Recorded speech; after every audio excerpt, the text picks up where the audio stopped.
old people. They portray to young people that if you are not holding oil and cutlass, you are not a farmer. This is a business for you, for retired people. They are not actually making it attractive to young people like myself.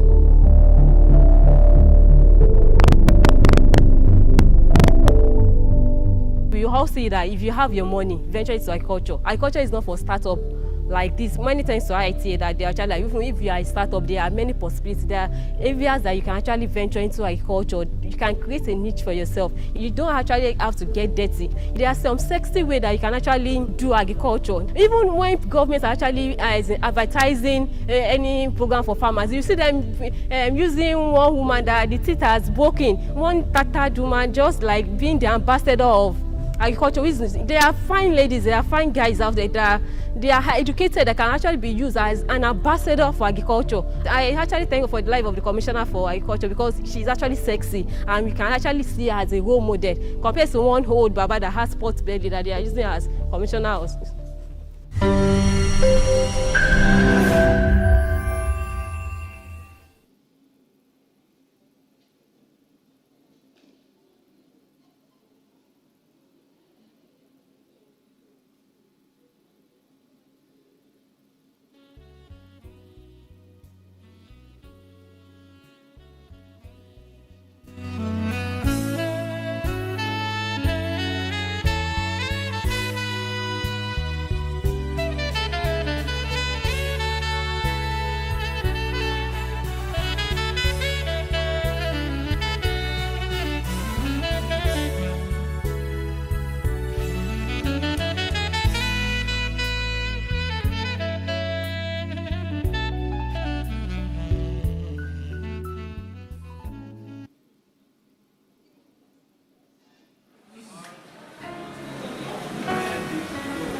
and gentlemen, put your hands together for this powerful rendition.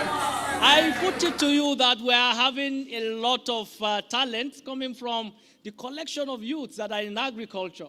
So come on, young ladies and gentlemen, clap for yourself.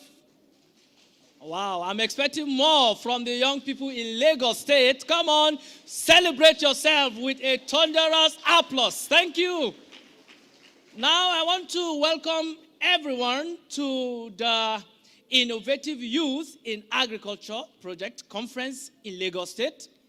This is the first one of its type, and I put it to you that it's going to be one that you will never regret attending. On a very, very lighter note, I want everybody to put on his nose masks. Everybody in this place, everybody, put on your nose masks. Everybody. Thank you very much. Thank you very much. I'll also plead with our ushers to be strategically positioned so that we are able to maintain the kind of order that we deliver the goods of this conference. You are welcome, ladies and gentlemen. This is a very important gathering. Our earnest expectation is when we leave here, we'll be better than the way we came. Our earnest expectation is that all the linkages we need to go higher as young people, as businessmen and women in the agribusiness space will be stimulated today in this building. So once again, I want you to celebrate yourself for being in this building at this right time. Come on, put your hands together for yourself. To take us to the next agenda, I want you to welcome with me Mr. Tokumbo, consultant for the APDC, is present here. Put your hands together for Mr. Tokumbo as he comes to take us to the next. Thank you very much. You're welcome, sir.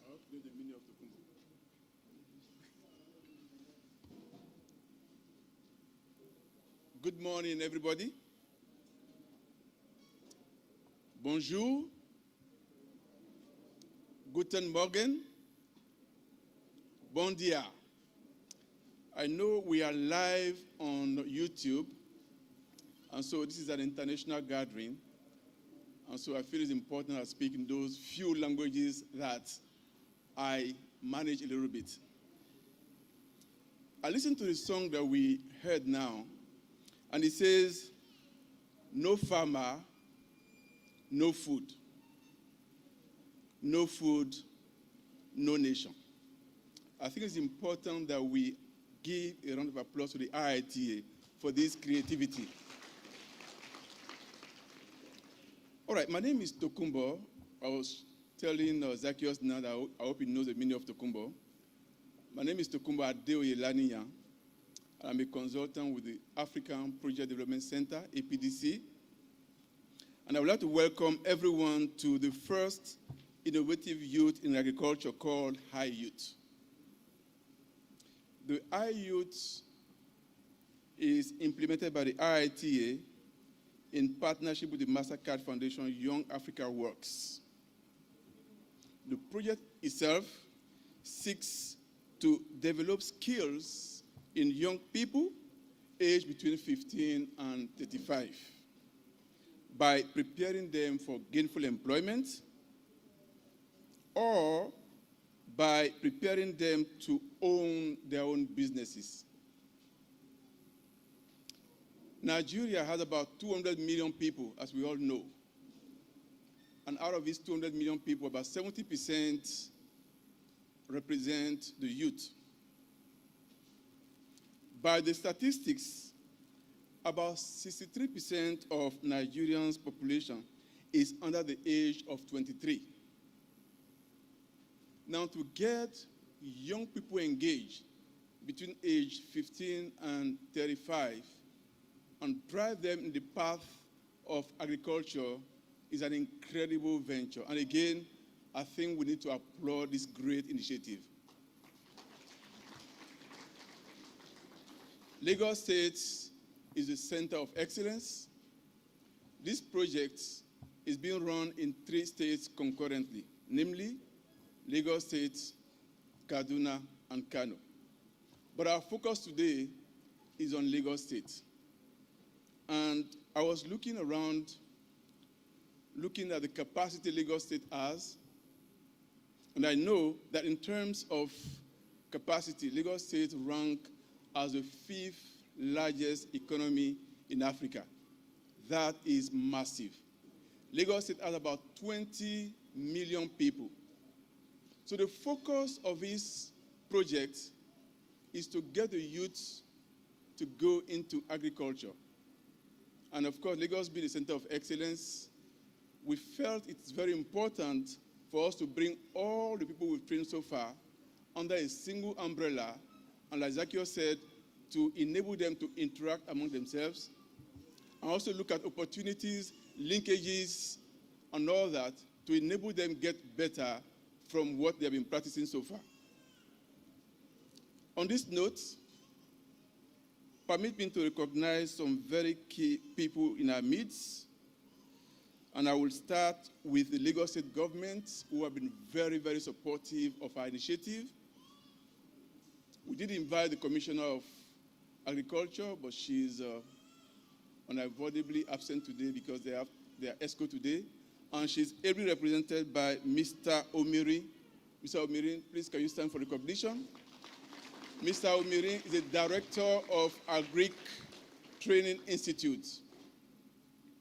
Like I said, Lagos State government has been very, very supportive. In fact, the facility we are using in Agege, Okwuoba, and also in Mowo Badagry were freely given to us by the Lagos State government, and we fully appreciate the Lagos State government. Also for recognition is a man that I call a gentleman. He's a doctor. He's actually a landlord in Okwuoba, Dr. Pereira. Thank you so much, sir, for your service to this project. I would also like to recognize from the Chamber of Commerce, Chief Kola Akosile. Thank you so much, sir, for coming. We appreciate you. Now, among us here within the project team itself, we have the Deputy Director General of the IITA, Dr. Kenton Dasher, who came all the way from IIT Ibadan for this program, just to let you know the importance. Thank you so much, Dr. Dasher. We fully appreciate you. The next person I will introduce, I call her Iron Lady. She appears simple, but she wants results. She's already smiling. She's the executive manager of the innovative youth in agriculture projects, Mrs. Aline Mugisho. Aline, you need to stand so that they can see you. Thank you. That's Aline. Thank you, Aline. We also have a number of directors from the Ministry of Agriculture. I won't go into names, but all the directors here present, thank you so much for coming. We fully appreciate you. Thank you for your support. Thank you for enabling us, and thank you for giving us the facilities that we are using. Thank you so much. Other people I want to recognize very quickly are people who will be taking part in this program. We have Vera Ebon from Sterling Bank. I don't know if Vera is here already. Vera? Okay, thank you, Vera. Thank you so much. Vera, we need the loans to come now. All right. Moji? Okay, good. All right. I will actually ask after you. We also have the head of public sector and agric desk of EcoBank Nigeria Limited, Mrs. Moji Oguntoyinbo. Thank you so much, Moji. Stand up for recognition. Thank you. We equally have Victoria Maredo, Group Head of Bank of Industry. I don't know if she's here already. Victoria? Okay, she's coming. She's not here yet. Okay, in terms of stakeholders, the people who have been enabling the training, the facilitators are also here. I can see Benga. I think I saw Benga. Benga, thank you so much. I think we need to see your hand or stand up for recognition. Thank you for your service, and thank you for giving us the best in terms of training. I can see Akin Ajayi. Akin, thank you so much for coming. Quite a number of them. I'm seeing Mrs. Sogbeshan from Badagry, Mr. Kingpelu, and so many others who have been very, very supportive of the training program. On this note, the program is fully starting. Again, thank you for coming for this first annual conference of the Innovative Youth in Agriculture, and the floor is open. Mr. Zacchaeus.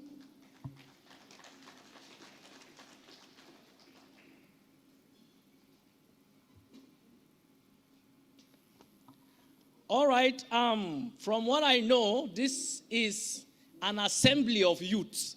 Am I communicating? So the exam result of our club is that we scored 0. Please, for all the welcome, please put your hands together for all our dignitaries in this place. Yeah, we are really humbled to receive you. We feel so loved. We feel so supported. You know, having this high level of representation, it means that we are in for a serious business. At this point, I want to use this opportunity to welcome all the youths in attendance. Come on, all the youths, can you celebrate yourself for being present today in this conference? Good. Now we are going to move forward. At this point in time, I want us to put our hands together for Mr. Omiran as he comes to the high table. Put your hands together as we receive Mr. Omiran. Is the director of the Agric Training Institute here in Lagos. Put your hands together as we receive him on the high table. You know, guys, we are youths and we need to do it like youths. Am I correct? Yeah. Good. Secondly, I want us to also, with a resounding applause, put our hands together for Dr. Kenton Dashil. He's the DDG coming from IITA. We are having him here to support us. Put your hands together. Yes.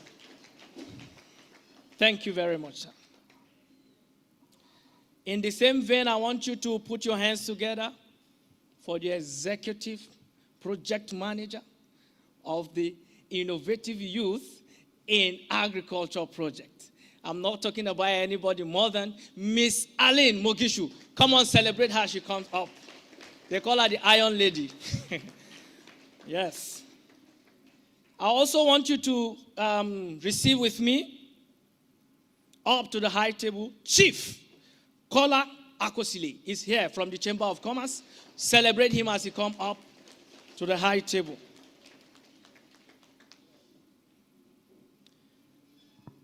Okay, to take us moving forward, we will be receiving a welcome address. We'll be receiving a welcome address. And before we get there,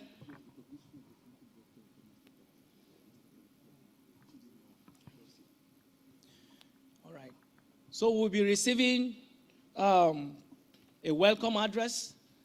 But before the welcome address, I will want us once again, without ignoring the important role MasterCard is playing, with a resounding and echoing applause, I want us to put together our hands for the MasterCard country rep for Nigeria, Mrs. Lawasin. Come on, put your hands together for Mrs. Lawasin. Come on, I don't like that resound. It's not loud enough.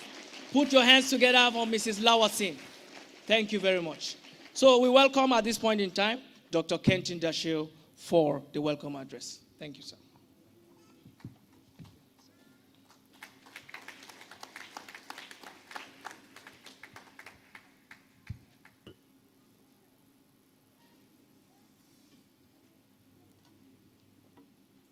Good morning, ladies and gentlemen. I am recognizing the representative of the Commissioner of Agriculture, the Chairman of the Chamber of Commerce, Chief Kola Akosile, the representatives of several banks, Sterling, Echo, and Bank of Industry. You're all very welcome.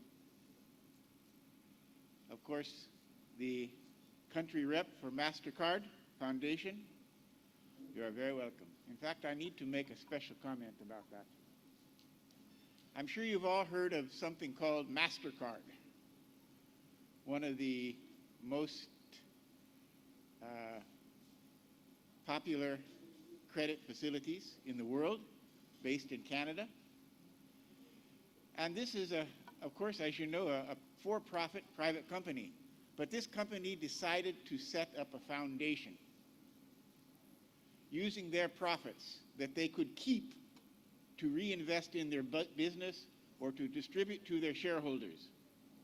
But they decided to donate a large portion of their profit to this foundation, which is an independent organization of the company. And this foundation decided to invest a large portion of their funds into the youth of Africa and have a special program for the youth of Nigeria. Let's put our hands together for the foundation and for MasterCard Company for doing this.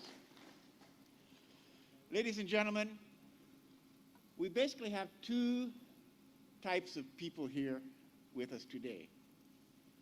One group is the group of youth that have an interest and a motivation to establish a business or to grow their business related to agriculture in Nigeria.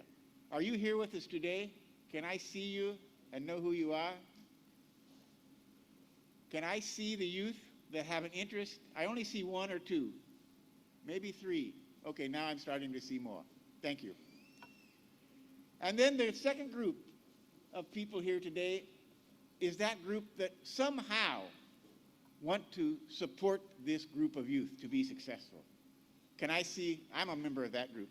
In case you noticed, I'm probably not qualified to be a youth. Thank you very much. My name is Ken Dashiell. I've been introduced already, and I was fascinated that APDC is represented here by Tukumbo. Where is Tukumbo? Oh, there you are, Tukumbo. And before the meeting, of course, I know the meaning of Tukumbo, but the only thing I know is it has something to do with bringing cars into Nigeria. So I asked a colleague, could you tell me what is the English translation of Tukumbo? So if you don't mind, I'm changing my name to Kenton Tukumbo Dashiell. Just to let you know, I am an American.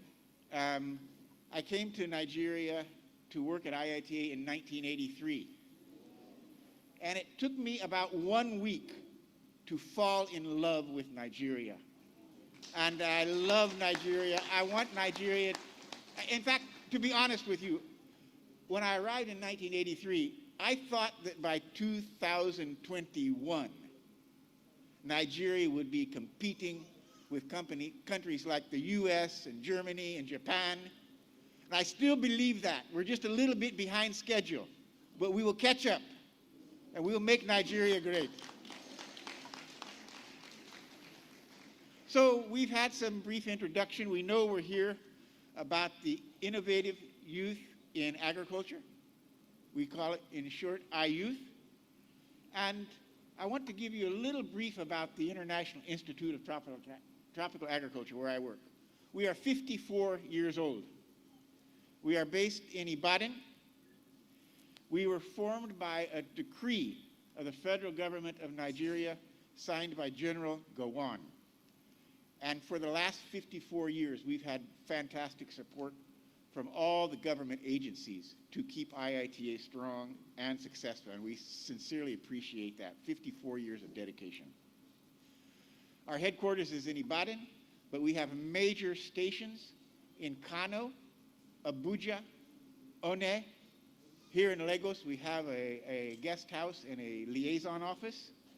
And just in the last year, we've opened major offices in Yola, in Adamawa State, and in Biu, in Borno State, to reinforce the need to strengthen agriculture and youth in these areas of concern. IITA for 54 years has been working on cassava, maize, beans, yam, plantain and banana, and soybean. And we have expertise in all of these areas in the full value chain, production, processing, marketing, et cetera, et cetera. But I'm glad to announce that we also are part of a group called the CGIAR, and with that partnership, we have access to the best technologies for everything in agriculture, whether it's cattle, sheep, goats, poultry, sorghum, millet, groundnut, you name it, we have access to all those expertise. So youth in agriculture, you pick what you think is best. We guarantee you we'll give you the backstopping support to have the best technologies, because that is how you can succeed in business. You have to have the best technologies that are appropriate for Nigeria, in this case appropriate for Lagos State, to be successful. You need a lot more than that. You need a lot more than the best technologies. You need skills in business, soft skills in communication, etc. But we'll talk about that more later today. I just want to assure you we have those possibilities. And I want to remind us, Nigeria is the #1 producer of cassava in the world. Nigeria is the #1 producer of yam in the world. Nigeria is the #1 producer of beans in the world. Can we have a clap for the Nigerian farmers? These are facts that cannot be denied. We are already #1 in these things. So we're moving in the right direction. Ladies and gentlemen, I want to tell you a small story about how IITA got started in youth in agribusiness. For at least 20 years, maybe even 30 years, all over Africa, people have been saying our agriculture is in trouble. We're in trouble because our farmers are growing old. Our average farmers are 55, 65 years old. The youth do not seem to be interested in agriculture. A big concern. And we were talking about it. But we received a new Director General in IITA named Dr. Sanginga in 2011. Early in 2012, we had our NYSC colleagues exiting IITA. We have about 100 NYSC every year at IITA. It was time for them to pass out, and Dr. Sanginga called them all together. And he asked them, well, first he said, thank you for your service. And in fact, it's true. NYSC is year in, year out providing great service to IITA and helping us to be strong. He asked them, how many of you are now moving on to a good job after leaving IITA? The 100 youth, one person raised their hand. He then asked them, how many of you are going on to further education? Maybe you're looking for a master's degree or something like that. Again, one person raised their hand. He said, honestly, I'm not surprised because I know the situation is not easy. He said, so I want to invite all of you that have some interest in agriculture in your future to come back and meet me on Monday morning, 9 o'clock. And we'll talk. We'll try to see if we can come up some ideas together, how we can work together. He said, I don't have the answers, but let's talk about it. Let's think about it. So about 75 of them came back, and they talked, and they said, okay, actually the reason we came back is out of respect for you, the DG of IITA. But to be honest, we're really not interested in this agriculture thing. I'd rather go into banking, go into manufacturing, go into medicine, engineering. He said, oh, well. So anyway, they decided this was a major stumbling block. Zero interest. He said, okay, what I'm going to do as DG, I'm going to organize a tour, and we're going to visit successful agriculture businesses. fertilizer companies, seed companies, agro dealers, processors, etc. And you're going to see the opportunities for great success in agriculture. That was the start of our program in 2012 at IITA, and it has grown stronger and stronger every year under the leadership of Dr. Sanginga. Two of the things that have evolved recently is agri-hubs or agri-business incubation hubs. That is a major part of the thrust of our project here, and we will learn more about that. And another one is the Start Them Early program. It is all about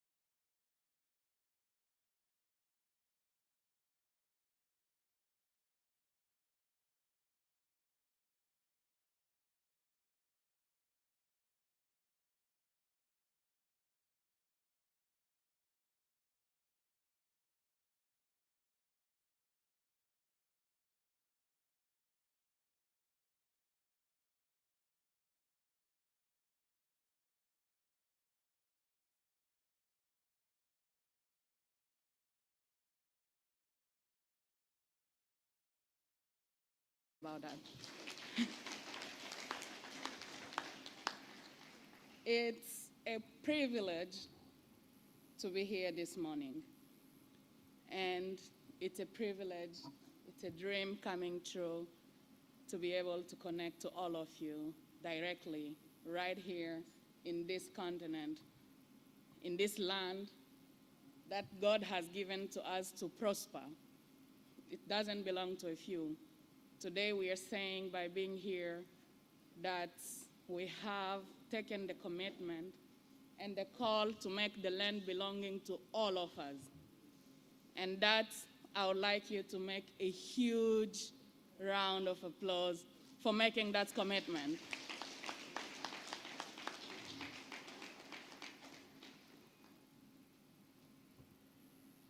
Your Excellencies, distinguished guests, representative from the Lagos government, management of the International Institute for Agriculture, Tropical Agriculture, IITA, Chamber of Commerce, honorable CEOs and future CEOs, ladies and gentlemen, it's again a very big privilege to have you here this morning to discuss about our future. Now let me tell you something about the future. The future belongs to those who wake up in the morning, dress up, and show up. Isn't it, Dr. Dashil? And that's this morning, the future belongs to us because we've just done that, right? We're here, and we are here to make something happen. Now, why is this project important? I was asked to come here and talk about the vision of this project. But I wonder, when I see all these people sitting down here, if I should talk about the vision of the project or the vision of the people. And I have made the choice to talk about the vision of the people. Now, Dr. Dashil, allow me to repeat something you said. You are coming from America. I'm from Congo, but I came to this land from Germany. In this room, there are people that have traveled from different places, Ibadan, Kano, Kaduna, Delta, Egon State, Calabar, and many, many, Igbo land, Ogun, Oyo. All of us are here. Shout out if you're coming not from Lagos direct. If you're not born in Lagos, just raise your hands. Okay, so you know why we're here? We're here to make it, and failure is not an option. And I am here because, you know what, I have a plan. And the plan is that in 10 years, I'm not going to be working anymore for people like IITA, because I would have nurtured enough businesses to employ me, and my future employers are you. So somebody here must rely on me. Somebody here, we're going to breathe life in those businesses, like seriously hustle to make something happen. And that something is a successful business that in 10 years should employ me. Is somebody determined here to do that? Great, then let's do it together. How are we gonna do it? So I have a few ideas. I don't have answers, just a few ideas. And the first idea is a lot of young people today, it's not that we don't have the skills. The skills are there, right? A majority of you here have a university degree. That means you have been officially upgraded to the intellectual community. But have you been upgraded to the business community? Now, who want to get to upgrade? Who want to upgrade? Like, everybody update their status on LinkedIn, on, Instagram, Facebook. Now, who want to be updated to the business social media? Let's call it that way. Okay, so I have a few hands up. What about the others? What are you doing here? Okay, so the hands are getting more and more up. I don't know if I should continue then. If it's just a few hands, maybe I should stop it. Okay, then let's go. Let's upgrade you to the business principle. The first one is discipline. Your vision should be accompanied by discipline. Not about your age. It's not because you are young that you're going to have a successful business. It's not because you are educated that you're going to have a successful business. You're going to have a successful business when you start looking at yourself as a business person. You know what I mean? Like you wake up, you rock it like the boss. You tell yourself, this morning I'm going to wake up at 8 o'clock and I'm going to make something happen. Today I make a commitment to meet somebody that is going to push this vision away from my own brain to a paper. That's my business development officer, Mohammed. Just stand up. Osho, just tell the people that you are really, really committed. I want you up, please. Cameras on them. Please. Somebody is waking up every morning to make sure they see your business proposal in my team. Somebody is here today to make sure that the business proposal is taken from the place you have thought about it to a more upgrade place. Anybody interested to that? Anybody interested in an upgrade? Great, then we have businessmen. That's the spirit, Let's keep it going. So is somebody willing to understand what it takes? It takes a lot of reading, a lot of writing, a lot of humility, a lot of vulnerabilities, and above all, it takes a lot of commitment. It takes people to run a successful business. And we thought, what will be the best way than to connect you to people? And the people are here. Let me tell you something about a business. A business is not that you will do everything together. There's a channel that will make your business successful. Could that be the same initiative that the next door neighbor is doing, right? So let's say if I want to start a poultry business, I need to feed my chicken. Do I have to be the one producing the feed? Okay, so let's say I have to feed. Somebody I'm getting feed from is another business, right? Now let's say I need to sell my chickens. Do I need to be the one selling them? Now that's a third business. Now, okay, so somebody must sell the chickens, but who knows that there's a good spot in Lagos, man, if you go to that place, suya chicken is going on there. That's where the suya is happening. I want to be taken, by the way, to that place. I haven't heard that here, so mind you, the plan is there. So the person getting that suya chicken is getting it from somebody. Do you know who's that somebody? Now that's a business. Somebody is producing sausages because all hotels produce what we call English breakfast. And in English breakfast, there's a little bit element of sausage that cannot just make an English breakfast if it doesn't have a sausage in it. And in producing the sausage, there's another couple of businesses that can be opened there, right? We all see is it called keke? The keke men can be in the sun the whole day. But if the person selling their chickens feel the Lagos traffic is too big and I cannot get to the place where I'm supposed to deliver my chicken on time because time is money,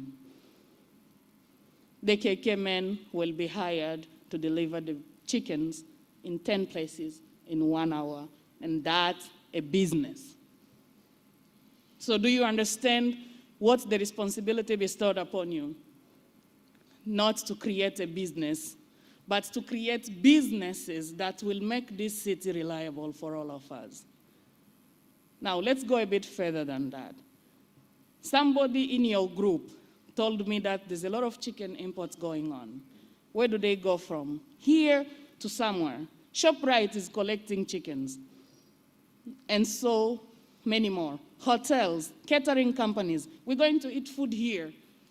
All our food here is somebody's business. Now, who knows the catering company here? We're all in Lagos. Tell me, honestly speaking, do you know who bought the chicken here that you're going to eat? Is there any chicken business going on in the house? Okay, so guys, you need to connect. You need to connect. Does it make sense? That was just a quick example to say how 10 businesses can be created in one aspect in 1 minute in a reliable way.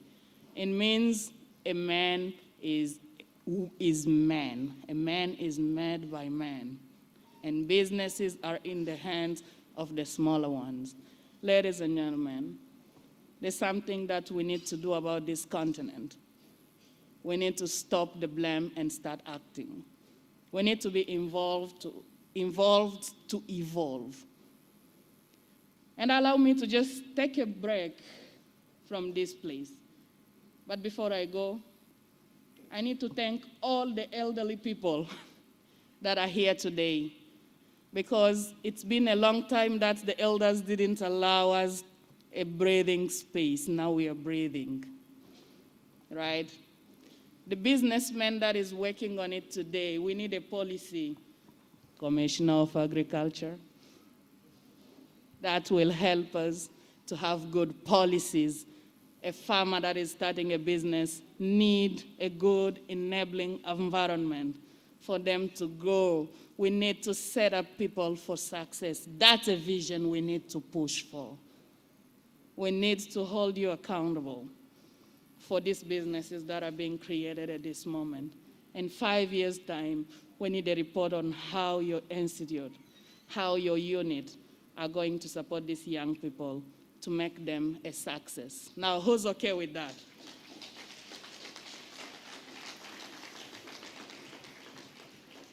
Dr. Dashil, the IITA is already doing tremendous work.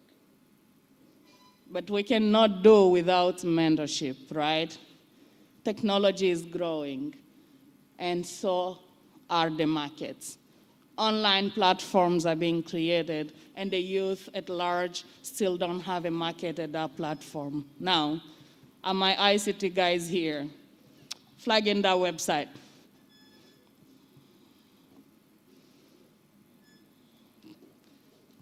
While they're looking for the website, I would like to tell you that large parts of our business today happen on online platforms. So when you connect physically, also connect online. The digital market, the digital finance is overtaking the space, and the young people have the power and the capacity to do that. That's the next vision, to connect beyond what we can do. So our website, you need to go there. You need to check it out. You need to tell us do you feel that's a good platform for your business to evolve? And if it's not, we are humble to get your comment. But above all, you need to know that a space created for you to market it.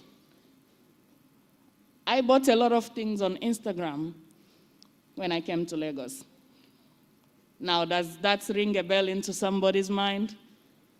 Okay, somebody's interested in research. Because time is money.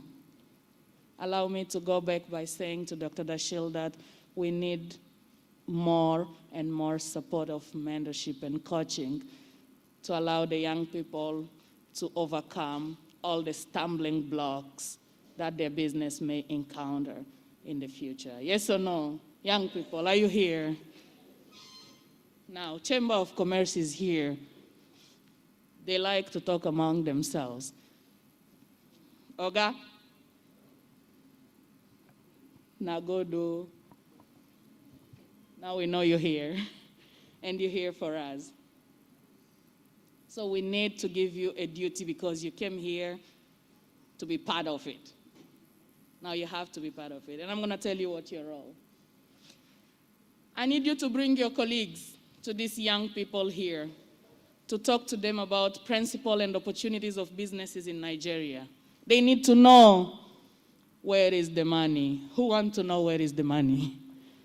Good. We need to know who is the who in the zoo. And once we know them, we'll go for them. We'll ask for the opportunities. So, Honorable Dr. Chief Aposhilo, take the message to your fellow colleagues. The young people have businesses to be nurtured, to grow, and we need partnerships, not gifts.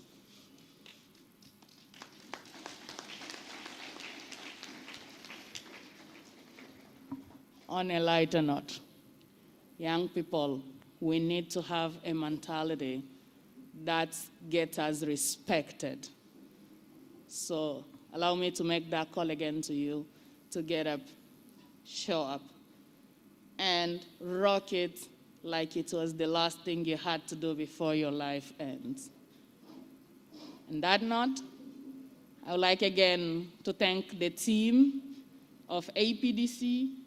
You know, there are young people who are subscribing for this vision before you came on board. Those are the iYouth team. Guys, I need to give a shout out to you because without you, this program would not have been possible. Now, honorable CEOs, go and get those business ready. Thank you very much.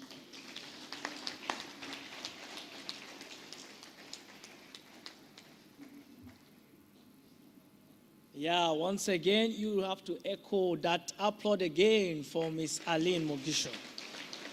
Yeah, I feel so supported here. I don't know if that's the same feeling that is in this building this morning.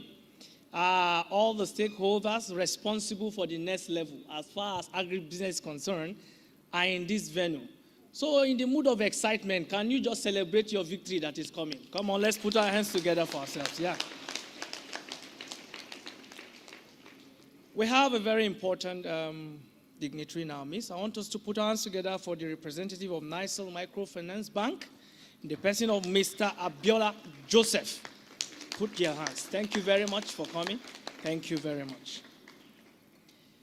We are also humbled to have the representative of the Honorable Commissioner of Agriculture, Lagos State, in the person of Mr. Omiran. So we are going to receive him to give us a goodwill message. Can you put your hands together as we receive Mr. Omiran? Thank you. Yeah. Well, I think you can do better, yeah?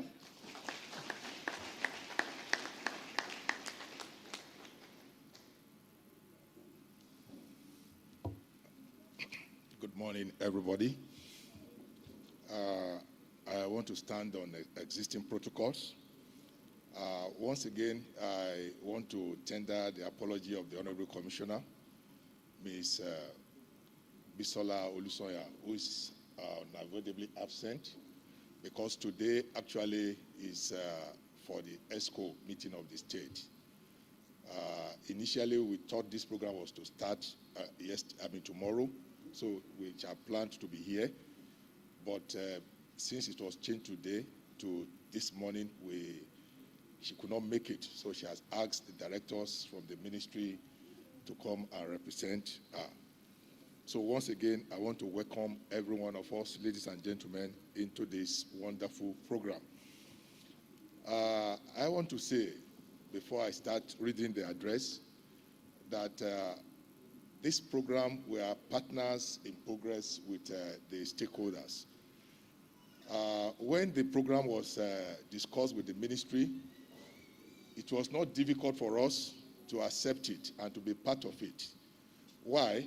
Because already we have our own policy as to how we manage our youths in the state. It may interest you to note that 50% of youths, immediately they finish their NYSC, the first place they think of is coming to Lagos. Even though they know the jobs are not there, but they still come around and to start looking for jobs here and there. And that's one of the reasons why our policy is very strong in the area of youth commitment. Because we know that when you search for a job and you cannot get it, and you don't have a strong mind, the next thing that comes to mind is crime. And we do not want that in Lagos State. So that's why in the Ministry of Agriculture, in the Lagos State government, we take it very serious. And that is why we want to, first of all, appreciate the organizers of this program, because one way or the other, they are also solving our problems. Because if the youth are not engaged, then their energy could be channeled towards the wrong channels, and which could be counterproductive. So in Lagos State government, the Ministry of Agriculture, I also want to let you know that some of the programs that we have that are youth-based, one, we have what we call School Agri Program, and that one is Catch Them Young. We are not waiting until when you graduate, because we have discovered that most of us change into agriculture when we have gone to the left, to the right, and we could not really get much. Then we start thinking of agriculture. But we want to stop that. We want to develop that interest right from the secondary school, and because of that, we have what we call agri clubs as school agri programs in all our secondary schools. And we ensure that we make them to love agriculture right from the beginning. So it doesn't take time for them to actually catch into our dreams. And also, we do what we call summer schools, because we know sometimes they are busy in their school, and as a result, they could not do much. But we know that during the long vacation, they have a lot of time on their hand. So instead for them to start running up and down, engaging in activities that are not productive, we bring them together from various educational districts of the state, and we keep them for about 2 weeks to learn about agriculture, so that at the end of it all, we can begin to boost their interest in agriculture. Also, we have programs we call cage and pen culture. Like you know, Lagos State, we are an aquatic state. We have a lot of water around us, and it is just sensible for us to take advantage of that and make use of our environment. So we have youths that we have trained, and we have also empowered to get engaged in agriculture, that is aquaculture. And we have them all over the state. We have in Agboa, Ikosi. We also have in Afowo, in Badagry, where we do feed production in water. Also, apart from that also, we also realize, if you look at the crest of Lagos State, you will also see that we have 2 coconut trees. And that's our economic tree in Lagos State.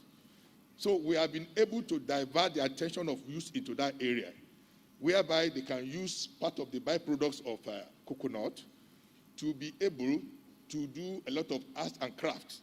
And honestly speaking, we have a lot of youth that are engaged in that, and they are doing very well.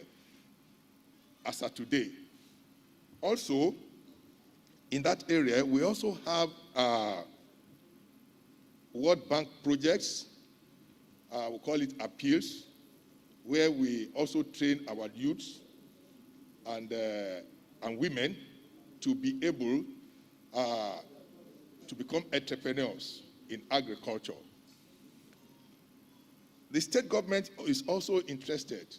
Like we all know that we are trying to put up 32 metric tons rice mill in somewhere in Ikorodu, that's in Imota.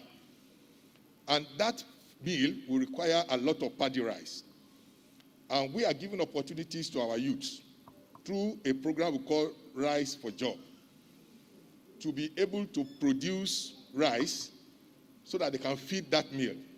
At least we know we don't have too much land, but the little we can produce to also feed that mill, we are also, so we are challenging the interest of our youth to that area.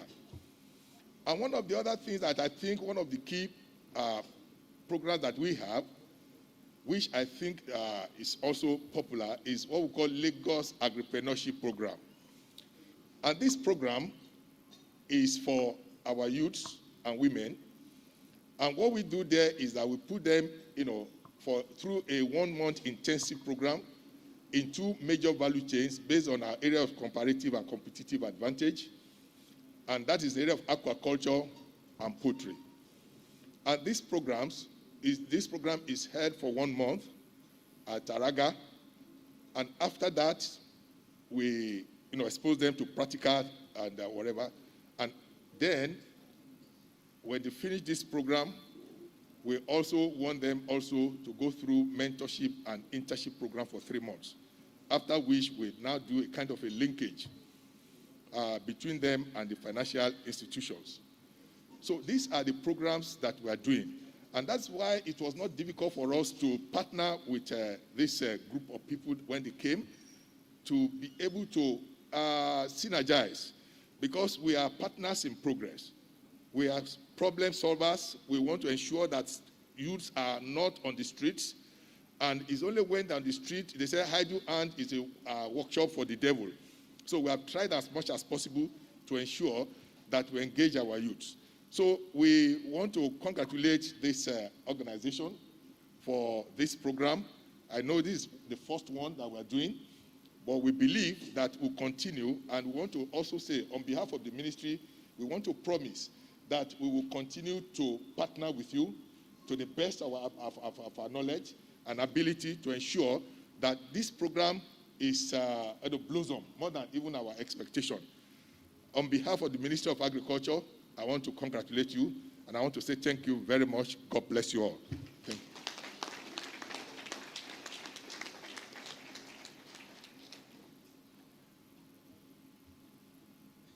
Yes. I think the youth in Lagos should celebrate their Ministry of Agriculture. Yeah, I was listening to what was said. I was really, should I come back to Lagos? Should I come back to Lagos? One thing that really touched me is that the government is working hard to deprive the devil of workshop. He said something like, an idle mind is the devil's workshop. So all the idle minds in Lagos will be gainfully employed. Come on, put your hands together for the government of Lagos State. Right, at this point in time, I want us to receive a representative from the Chamber of Commerce. I'm going to welcome right now to the podium, Chief Kola. Put your hands together for Chief Kola. Thank you.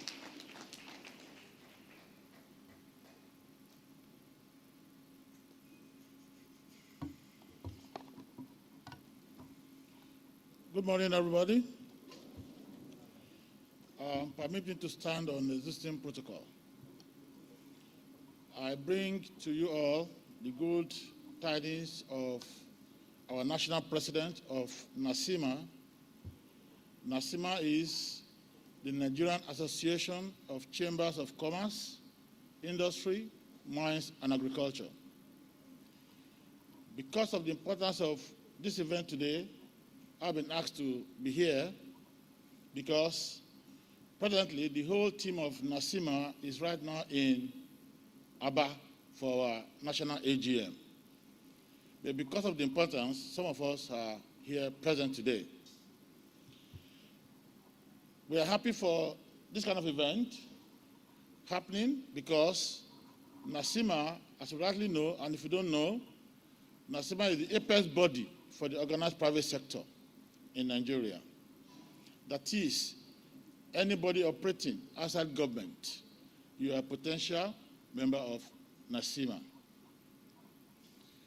And beautiful enough, we have existing structure and systems that can accommodate everybody. First of all, from the name, the Chambers of Commerce, which means trading in anything, industry, manufacturers, the end market, the off-takers, mines, and agriculture, which is why we're here today. So we cover the whole spectrum of the business. And so if you have issues with off-taker, the market, we have it. If you have issues with the finance, they are members. If you have issues with input suppliers, they are with us. So under NACIMA, you have an umbrella of all that you need to be successful as an entrepreneur, as an agripreneur. To make things easy for us, we have a national structure that is divided in 3 geopolitical zones of Nigeria: the West, the East, and the North. As I'm talking to you, we have the Chambers of Commerce in about 70 cities in Nigeria, all the major cities in Nigeria. And now we're in Lagos, so I can tell you that we have Badagry Chamber of Commerce, Ikorodu Chamber of Commerce, Ikeja Chamber of Commerce, so Ekpe Chamber of Commerce. So you have every opportunity to plug in into which area that you are, because our job is nothing but promotion of business ideas and activities. We are into advocacy. We can reach the highest level of government. As this week, on Thursday, I'll be personally meeting with the Minister for Youth and Sports to propagate the issue of youth development. We also are the grassroots because we have what we call the city chambers. So we have in all cities, be it in Ibadan, Ijebu-Ode, Akure, Ado-Ekiti, we have what we call the city chambers. And then we have the state chambers and then the regional chambers.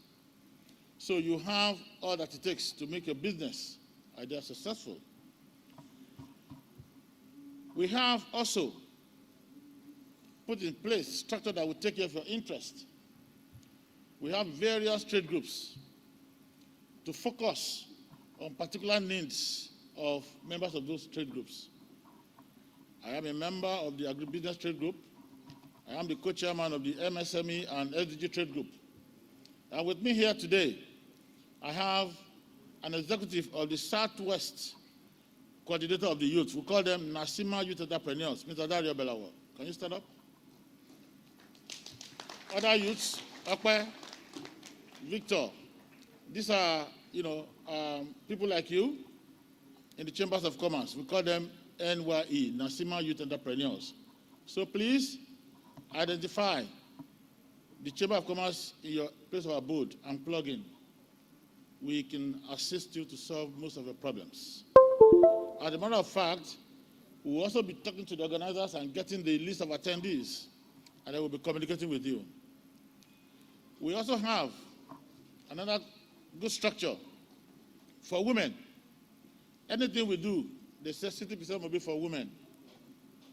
So we have what we call NAWOG, which is NACIMA Business Women Group. I also have here with me the coordinator of the Southwest NACIMA Business Women Group, Mrs. Adiojo. Can you please stand up? So you see that we have existing structures, but most people don't understand what Chamber of Commerce is all about. Some of them think it is part of the Ministry of Commerce. It is not. We are essentially private sector oriented, and we are in existence for over 60 years in Nigeria. Last 2 weeks, we celebrated our 60th year anniversary. So we've been around. Most of you probably know Lagos Chamber of Commerce and Industry. That's just one bit of the big structure. And we can connect you to any kind of business. We all know that Lagos is the biggest market in Nigeria. They don't have much land. So you can have producers outside Lagos, and we could link you up at the market here, effortlessly.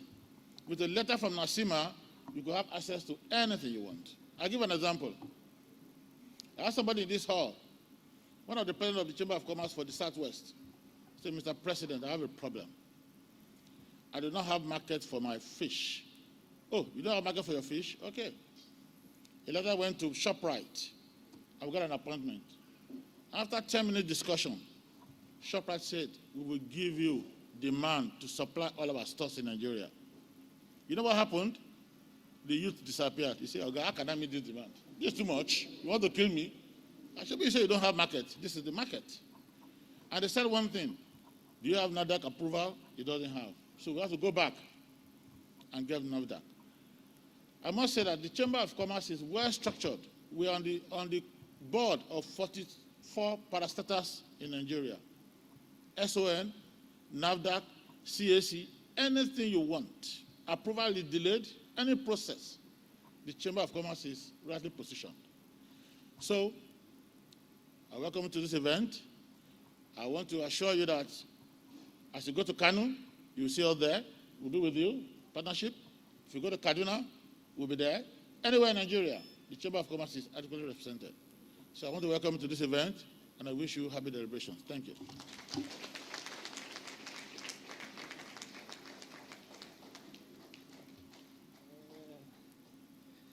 Well, I was passionately listening and really seeing that there are a lot of solutions to, if not all, most of our challenges as young people. So I don't think it's bad if we still give a resounding applause for the representative from the Chamber of Commerce.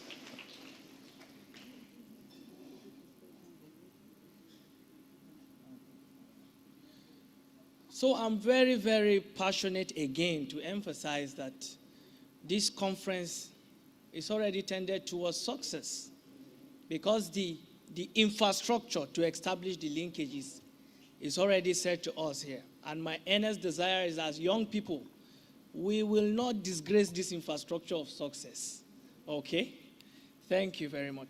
So at this point in time, I will really plead with our members of the high table to kindly sit down so that we watch a video, and I will also solicit that the technical unit gets set for the goodwill message from Ms. Chidinma Lawasin from MasterCard.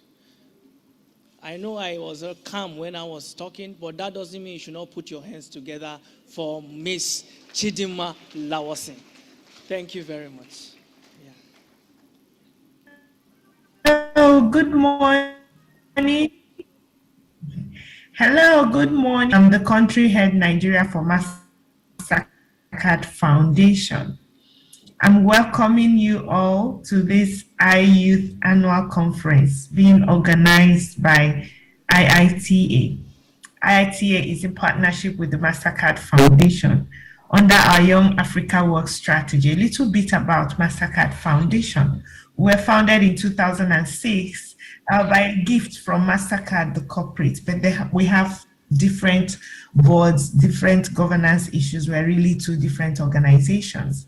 And most of our activities are focused on capacities to learn. We create environments where everyone can learn and prosper. The prosper aspect is financial inclusion. So we operate in Canada, focusing on indigenous persons.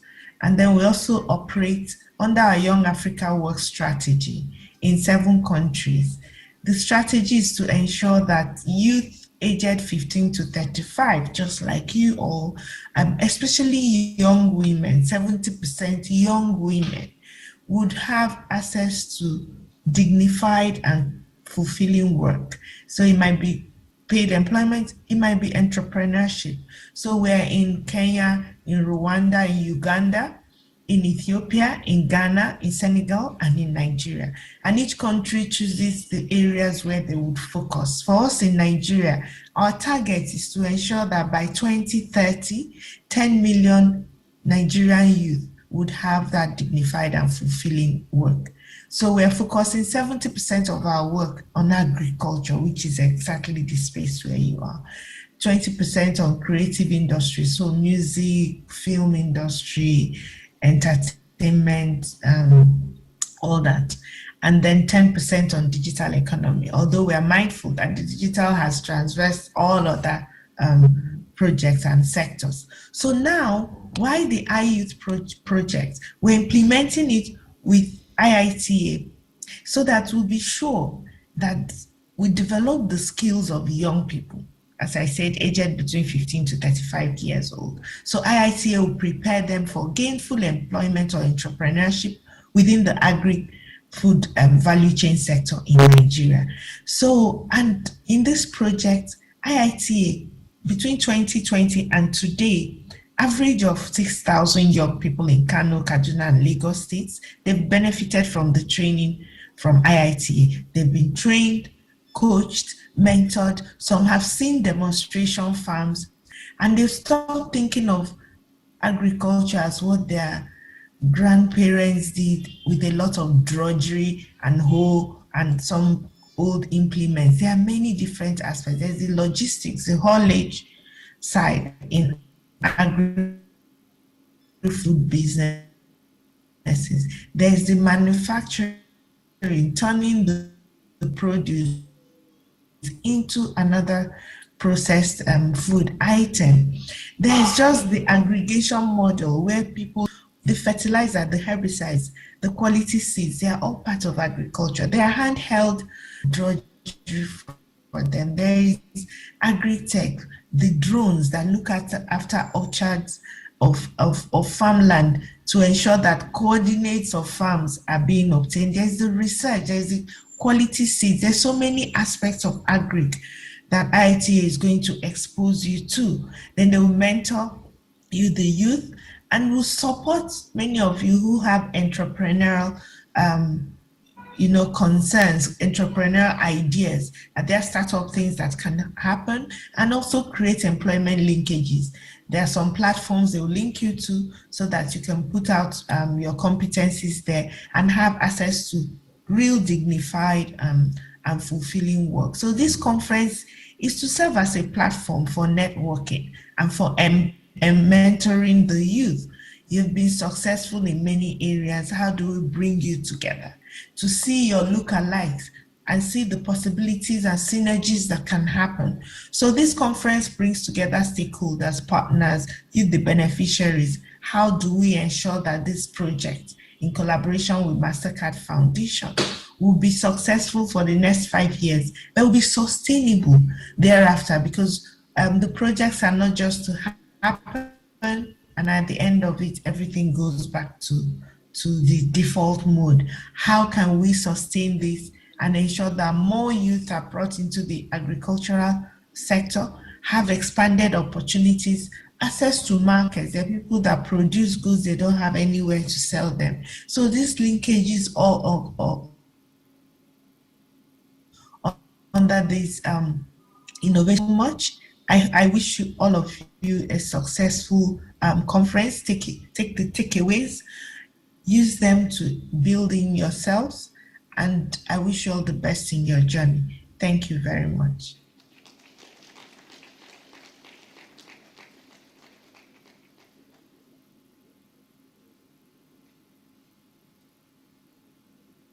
Yeah. All right. Come on, put your hands together for Ms. Lawasen Chidima for that powerful goodwill message. All right, at this point in time, I know there are young people who have come to exhibit some of their products. You should be at your place of exhibition as I make welcome Miss Sheyi Akpanika to come and lead this process, while I also concurrently will welcome Mrs. Veronica Magaji to also be present here. I will plead again with our dignitaries from the high table. We are going to be having a brief... So we are going to be having our youth make a level of exhibition. But while that is on, I want us to put our hands together for Mr. Tokumbo to come up and give us a highlight for the Lagos one, for Lagos State in year one. Put your hands together for Mr. Tokumbo.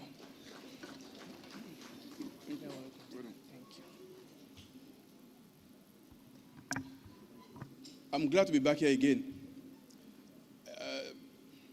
Zacchaeus said you should put your hands together for me, so I think you should put your hands together for me again. All right, thank you. Chief Ako Sile, thank you so much for your delivery. I think it's actually eye-opening, and we are looking at the great insights, how we can leverage on NACIMA, and particularly for the young people. Please take note of the opportunities that we're having here. As we said, the intent of this conference too is to enable you to interact among yourselves, but more importantly, to look at opportunities, linkages that will arise from this conference. So one of them that is key now is what the Chamber of Commerce and Industry is going to offer.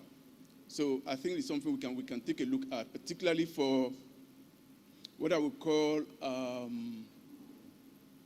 opportunities to sell your products. You produce, then you have concern as to where you can sell them. We have an opportunity now through the Chamber of Commerce to provide linkages to you. So it's something that I think we need to leverage on going forward. And I'm also glad about Ms. Chidima's speech now, again highlighting the essence of the conference. But my role here is to give highlights as to what we did in the year one. We started in June last year. We had issue because of the COVID, but ultimately the real training started in February this year. Just to give you a bit of background, APDC, that's the Africa Project Development Center, is actually a specialist in urban farming. And by urban farming, we mean farming in urban city. If you're familiar, for example, with the Lagos State University, LASU, you will see a lot of farming going on within the vicinity. So that's the kind of approach we are looking at. And during the training, as we did emphasize to the various trainees and beneficiaries, don't wait till you get the big money to start. Start with what you have. And I recall during the Cohort 2, we had a lot of testimonial. I don't know if Joy is in this room. Joy Akinta, are you here? Joy, are you here? Okay. Okay, fine, great. Then we also had Evelyn, who actually shared their testimony in terms of what the impact of the training on this innovative youth program has brought on them. They didn't wait till they get money. They simply started with the little they had. And today, Joy is employing about 4 people, for example. So start with what you have. Drive the process of urban farming. Don't wait till the big money comes your way. Now, in terms of highlights, as I mentioned, the project is focused on young people between age 15 and 35. I think that's very clear to everybody. Again, like Mr. Omirin said, is to take away people from not doing anything and getting them engaged. So this is actually very target focused, and we are so happy to be part of developing the youth. Another key information is that we're also looking at 70% of women. 1, 15 to 35 years, but 2, getting as much as 70% of women has been a key focus. During the course of my interaction, you get to know how we achieve that target. Now, how do we do it? People have to apply. They apply through a portal, and we check their background. In terms of background, the year 1, we notice people who have their first degree, BSc, Bachelor in Engineering, HND, OND, and so on and so forth. So it is for people who have some level of education and who are prepared to go into agric business. When we started the training in February this year, we trained as many as 187 young potential farmers. That was during the Cohort 1, as we call it, between February and March. We trained as much as 187 people. Now, it's also important to explain that there are two key derivatives. One is that as we train you towards entrepreneurship, meaning you own your own business, meaning you are a potential, like Aline said, CEO, managing director, chairman, and what have you. And to use the word of the MD of APDC and the words of Dr. Akinwumi Adesina, who is the president of African Development Bank, the future multi-millionaires and the future billionaires of Nigeria are actually seated in this room. That is a fact. So you need to take advantage of the particular enterprise you are into and simply drive it towards success. I thought you will applaud for me for calling you multi-billionaire and multi-millionaire. So, two derivatives. One is to train you to become an entrepreneur, to own your own business. And during that process, we teach you business development skills, soft skills, what is a vision, what is a mission, what are the products, what are the services, what's involved in marketing, the 4 P's of marketing, product, price, and so on and so forth. How do you do a marketing plan? How do you do a sales action plan? How do you provide a financial projection? Because it's very important. So that is one key derivative, ensuring that we mold you to become a business owner. The second derivative is for those who wish to go into employment. For that one, it has to be within the agri ecosystem. So two derivatives. One, to own your business. Two, to go into employment, but within the agri ecosystem. So those are the two derivatives. As I said in the first, to enhance their hands-on training and development. And within that, we've gone quite far, as I said, both technical training and also business skills training. But the training has been done. One key point I need to mention too is that we encourage them. I mean, it's a requirement that when we train you, particularly for those in entrepreneurship, you must come out with a business plan. Business plan. What's the business plan? What are the key components of a business plan? As I said, mission, vision, products and services, marketing strategy, sales action plan, financial projection, ultimately leading to a business plan that is workable and that is bankable, because there's a linkage between the business plan they do with Sterling Bank. And I think at some stage, Vera will speak when she's in the panel, talk about how Sterling Bank is able to assist the young people to be able to finance them going forward. So you do a business plan. The question is this: we finished all the training. We've trained 1,321. Next question is, what is next? What is next is what we call mentorship. And I'm glad a lot of people who came here also mentioned mentorship. So we want to ensure that we put into place a very strong and robust mentorship. By mentorship, we mean people who have capacity, who have competence in fields, and who can actually mentor the young people in terms of coaching, in terms of advice, in terms of business opportunities going forward. And in this room today, I think we have the business development executives. If they are here, if you can stand, please. Business development executives. I'm seeing Bode there. I'm seeing Benga. I'm seeing Akin. Please, can you stand for recognition? These are the gentlemen who will be calling first level of mentors. Meaning these gentlemen will be able to help you in terms of business process efficiency, in terms of guidance, in terms of training, in terms of coaching. Thank you.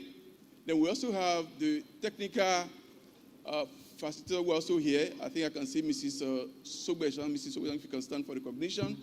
Mr. Macaulay. I think I saw Alaji Saka. Okay, thank you, sir. Okay, fine. Just please stand. Again, these are the technical training who are giving technical training, who will also be serving as mentors going forward. So That's one thing that we'll be doing very quickly, and we get it implemented so that we provide guidance to the entire young people so that you have guidance in terms of business coaching, in terms of business efficiency for you to turn your business into reality. I think on this note, because of time, again, thank you so much. These are the highlights of our year one. Thank you.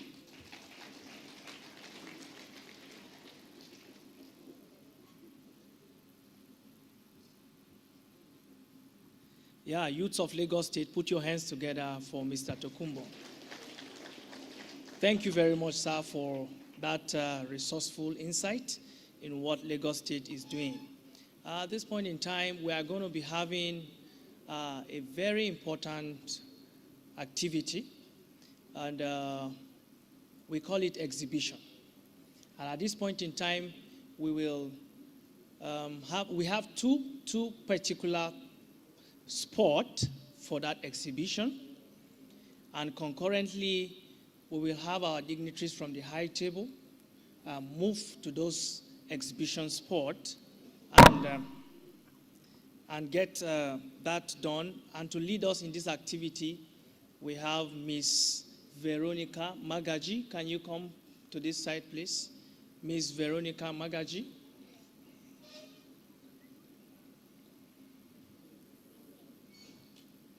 All right, thank you very much. So I will really plead with our dignitaries from the, all right, Miss Shimen, I will plead with Shimen to stand at the other side of the exhibition booth. Good.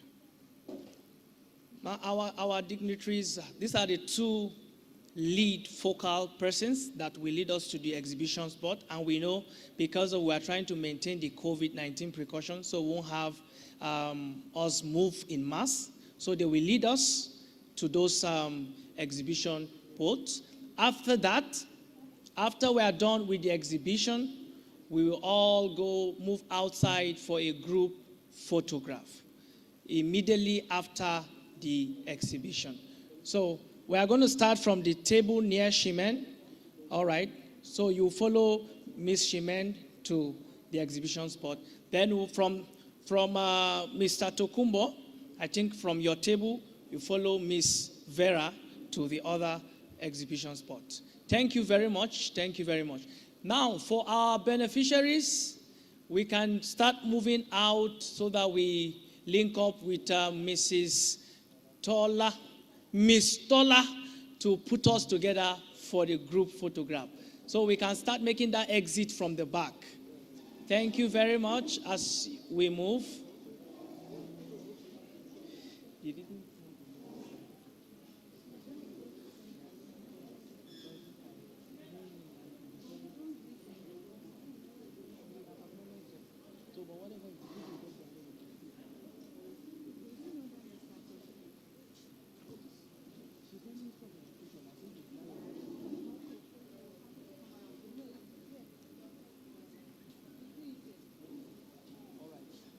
Please, all the trainees, we can start going outside for group photograph. Please, let's go outside. Ms. Tola is going to be waiting for us outside.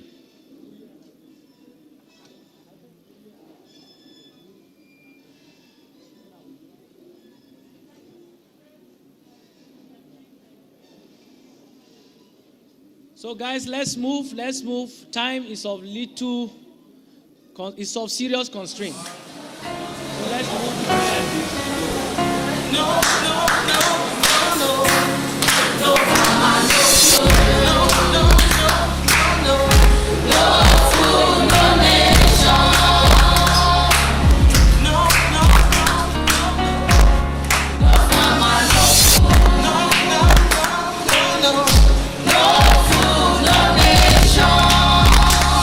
Let us come together to make Nigeria better.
food, Sella. Give me the leg out, the things I got, the little get a class, got me not in the cost in the class. Million in the she like jump. Tell her to go to time, I am producer code. To the eyes, young Casapa. Can't talk a bit, you can't do it down. Down, no king can reign. Down, no presidency, no governor and no state. Down, no nation. We can lead it, come to the first nation. So down, no professor. I met the teacher that talks to the president. In the picture, you know that. To the doctor, you don't have enough. To a question, all gas track is the biggest track.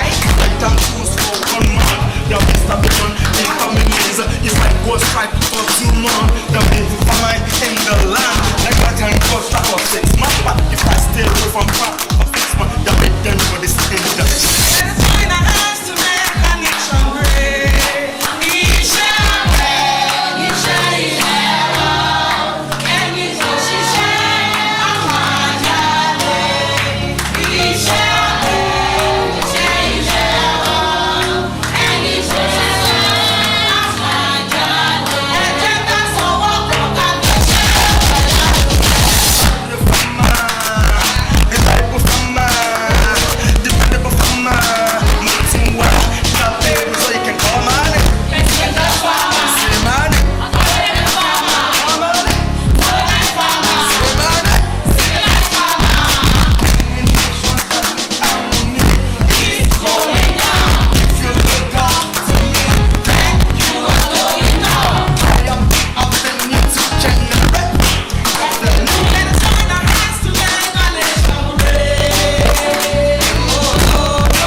If I stay away from crap for 6 months, they'll be done for this industry.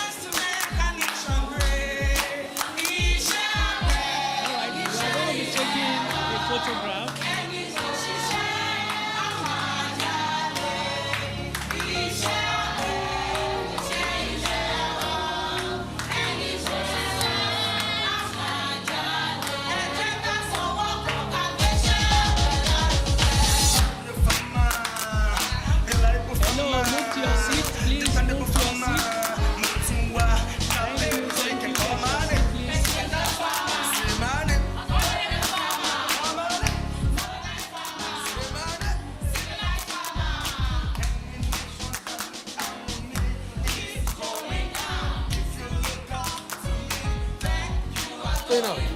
Yes, thank you. Correct. They can hear you. Please, ladies and gentlemen, can you help me make welcome Miss Grace Akinfoyewa? She is representing the Permanent Secretary as well as the Commissioner of Education, Lagos State. Please, can you put your hands together for Mrs. Grace Akinfoyewa? Hello. Yes. Thank you very much. All right, at this point, we will be having a group photograph with all our dignitaries. So I gave your indulgence to come up stage. All dignitaries come up stage for a group photograph.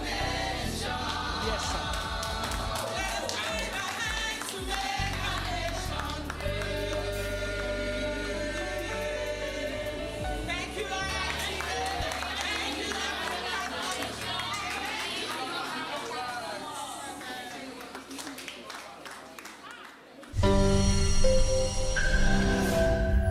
Please, can you also join hands together with me as we welcome Miss Osi Efa. She is representing the Commissioner.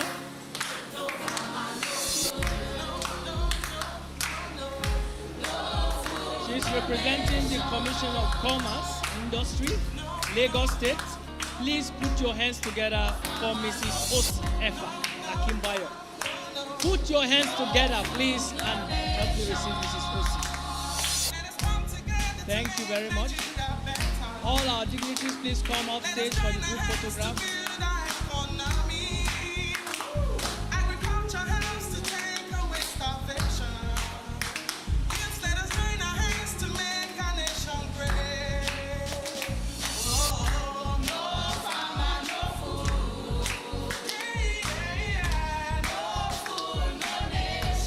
Okay, all the people at this part of the hall, can you hear me? Your tea break is just behind you.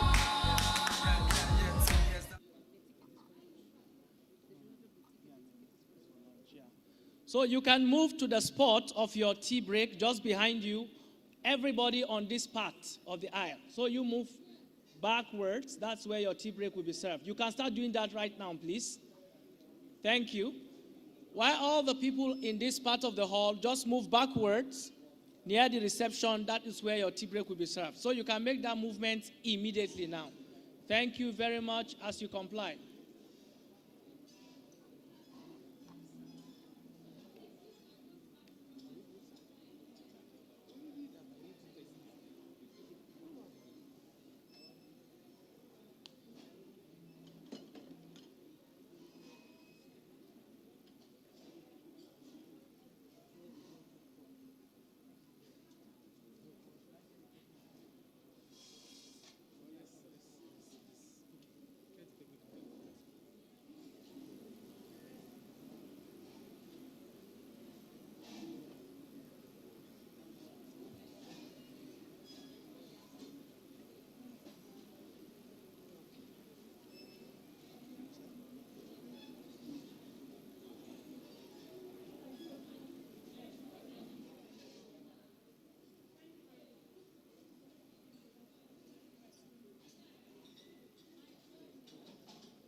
Society will take it. This guy knows how to do it.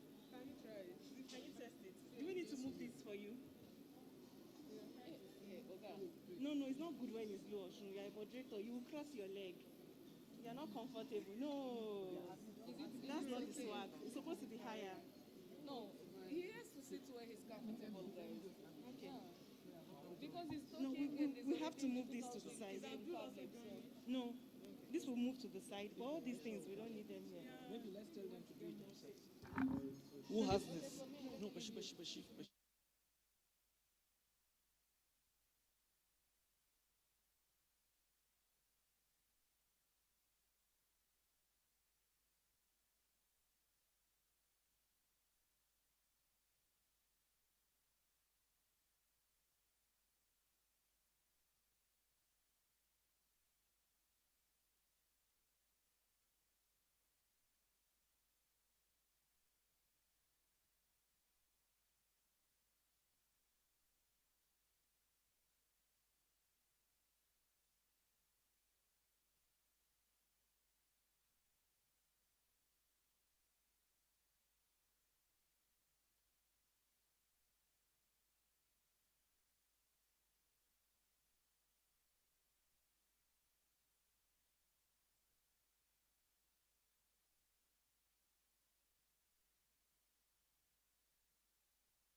So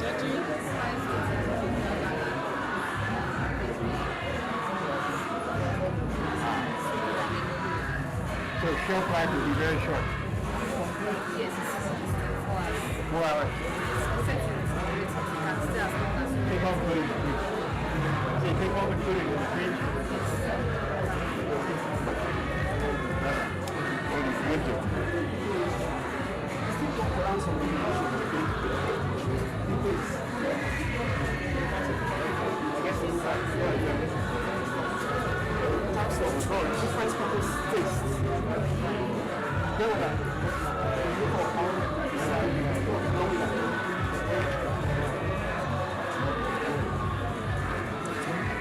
So what do you come into the yeah, but that's how to do that. That's how to do quality. So always like to do that and throw it packages. Yeah, this will make it spoil in time. Thank you, sir.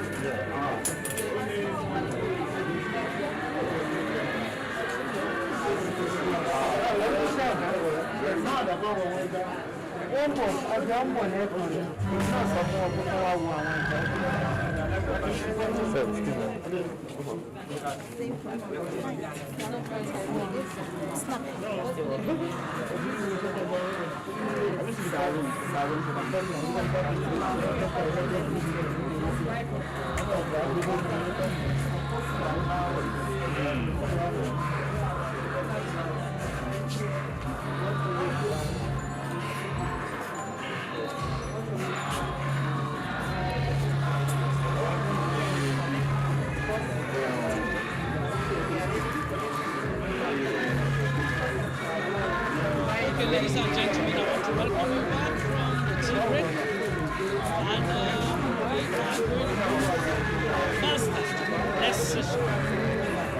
I solicit with everyone to keep calm, try to clear off what is in your front, and gear up for what is about to hit you right now. Yes. I guess everyone has been served. Is that a yes?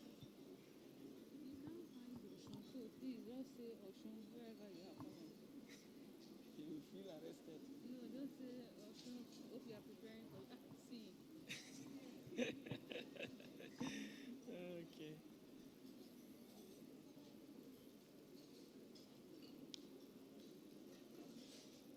All right, let's get settled. Let's get settled.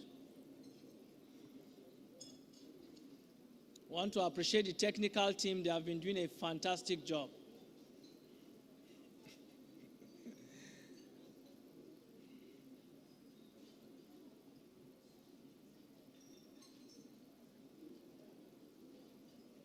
Okay, I guess virtually everybody has been served.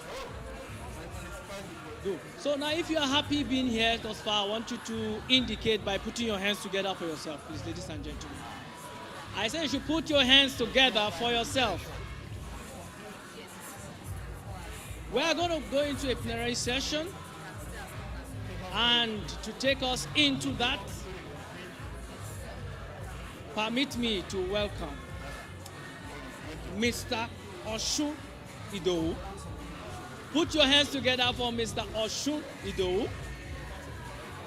Mr. Oshun Idowu is a business development expert and agribusiness consultant.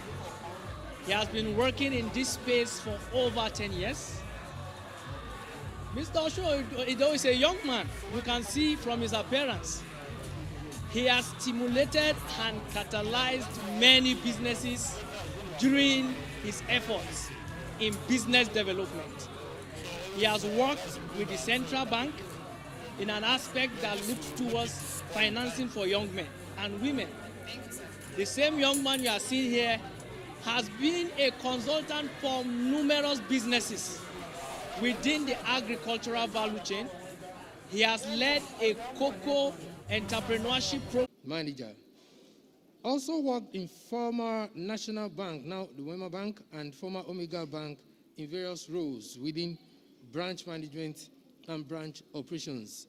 She holds a master's degree in development financing from University of Stellenbosch, Cape Town, South Africa, an MBA from Ondo State University, Ado-Ekiti, and a bachelor's degree in agricultural economics from Obafemi Awolowo University, Ile-Ife.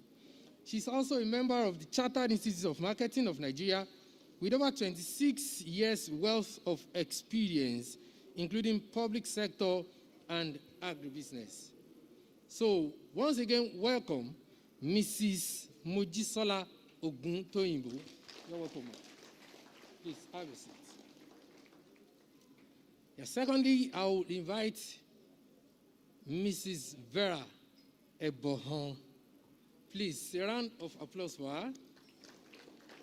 She is an assistant manager with Sterling Bank of Nigeria in agribusiness financing with over many years of banking relationship and held many positions. She's a graduate of agriculture and a member of the Chartered Institute of Bankers. She's passionate about enriching and empowering the lives of smallholder farmers and just recently developed one of the most innovative agri finance products for youths and women, and that's Sway Ag Fin. I believe she'll be talking briefly about that today. So once again, please welcome Mrs. Vera Ebohon. Then next, I will invite Mr. Abiola Joseph. Mr. Abiola Joseph is from Nessa Microfinance Bank. He has banking experience spanning about 2 decades. He has hands-on experience in branch operations, international trade, and credit and marketing in 4 different commercial banks. He became the managing director of projects MFB, Different Microfinance Bank, before joining Nessa Microfinance Bank at the inception of that bank in 2019 as the team head for Marina branch. He is a consummate training facilitator and a go-to SME expert. He has done over 30 presentations on SME and agri-related businesses. He has held different sensitive positions in different commercial banks, in Omega Bank, Citizen Bank, Oceanic Bank, Fidelity Bank, and so on. So once again, welcome Mr. Abiola Joseph.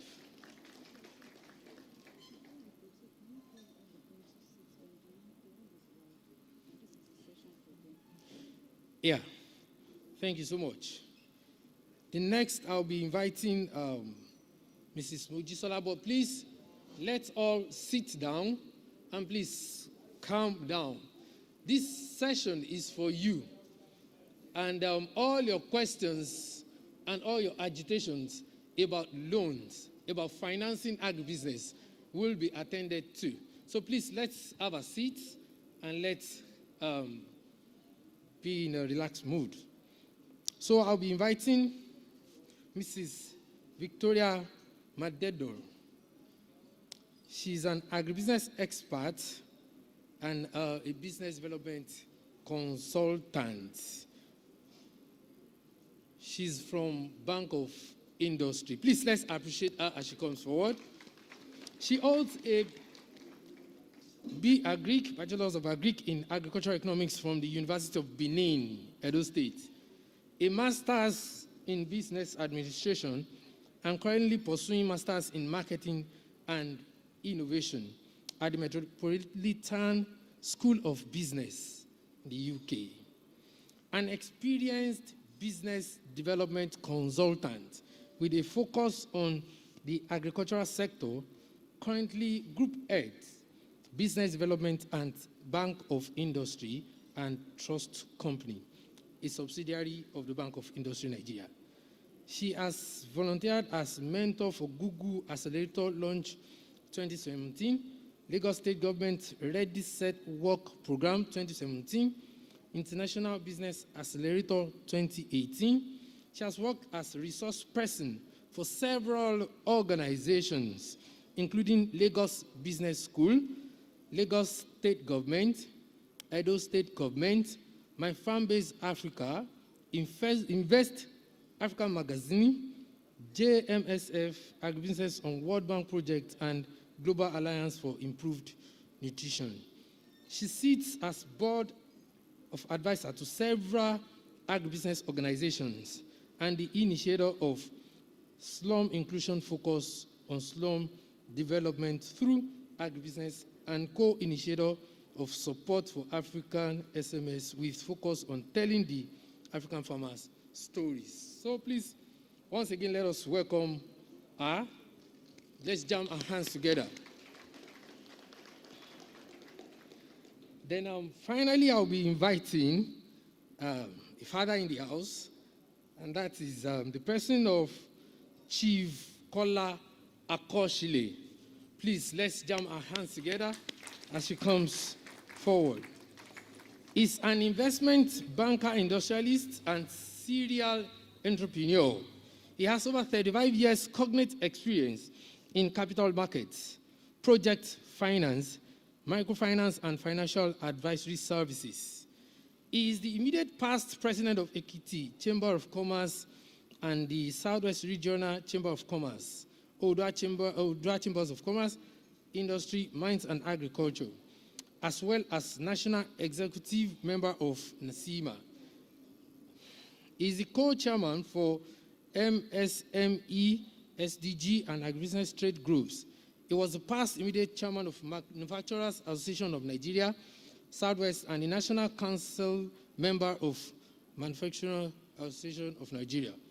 Among many awards, he is a recipient of the National Productivity Award in 2020. He is a promoter of Agbetotun, which is a youth-focused transformation digital approach to sustainable commercial agribusiness development. He serves as chairman and member of several companies and is the chairman, technical and advisory board of Technology Incubation Center at Doekiti, where an agri incubation and agri-hub center is being developed. So once again, let's jam our hands together to welcome him.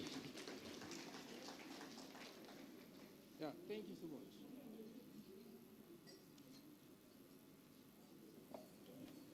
Thank you so much.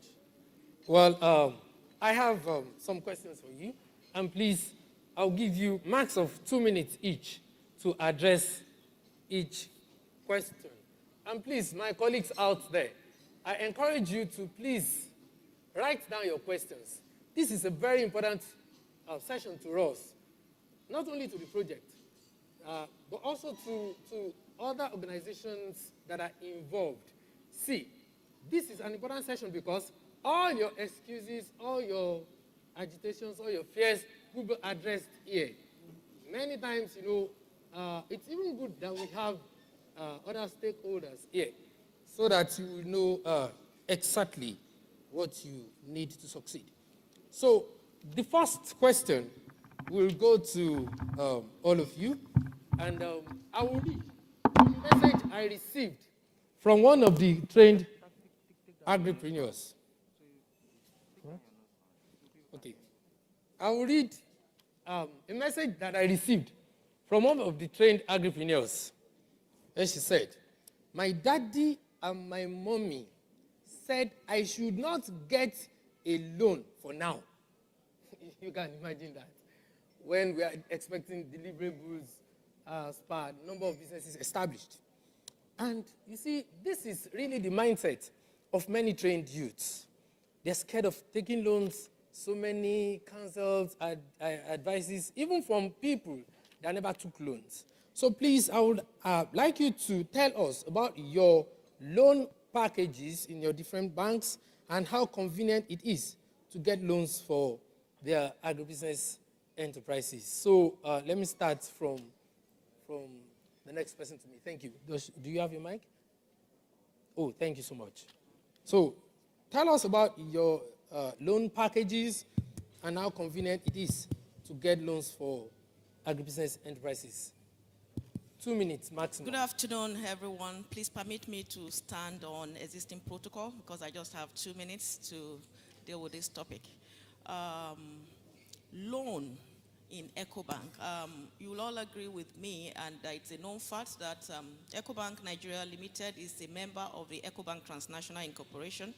We are present in over 35 countries across Africa, and with that, we are your go-to bank when it comes to reach, when it comes to spread, and when it comes to market. We can actually open up the market for you across Africa. Be that as it may, I'm going straight to the loans. Within EcoBank, we are not unaware that agricultural evolution is the in thing for us as a country and as a region called Africa. So the food sustainability approach to development is one of our key focus points. And we have created so many loans within EcoBank to support the youth and women. I was very happy when I got here today, and part of the focus is youth and women. We have separate desks addressing youth need and addressing women need. We have a department for youth banking, and we also have Elevate for women.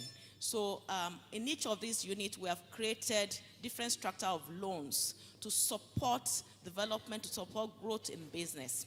So what do you need? You need to first of all understand your business. What are you going into? Do you have the requisite knowledge or training? And here today, I have a lot of youths who have the requisite training. So you are more than qualified. Then secondly, do you have the business proposal of what you want to go into? What are your funding needs? Once you meet this basic requirement with us, then we profile you.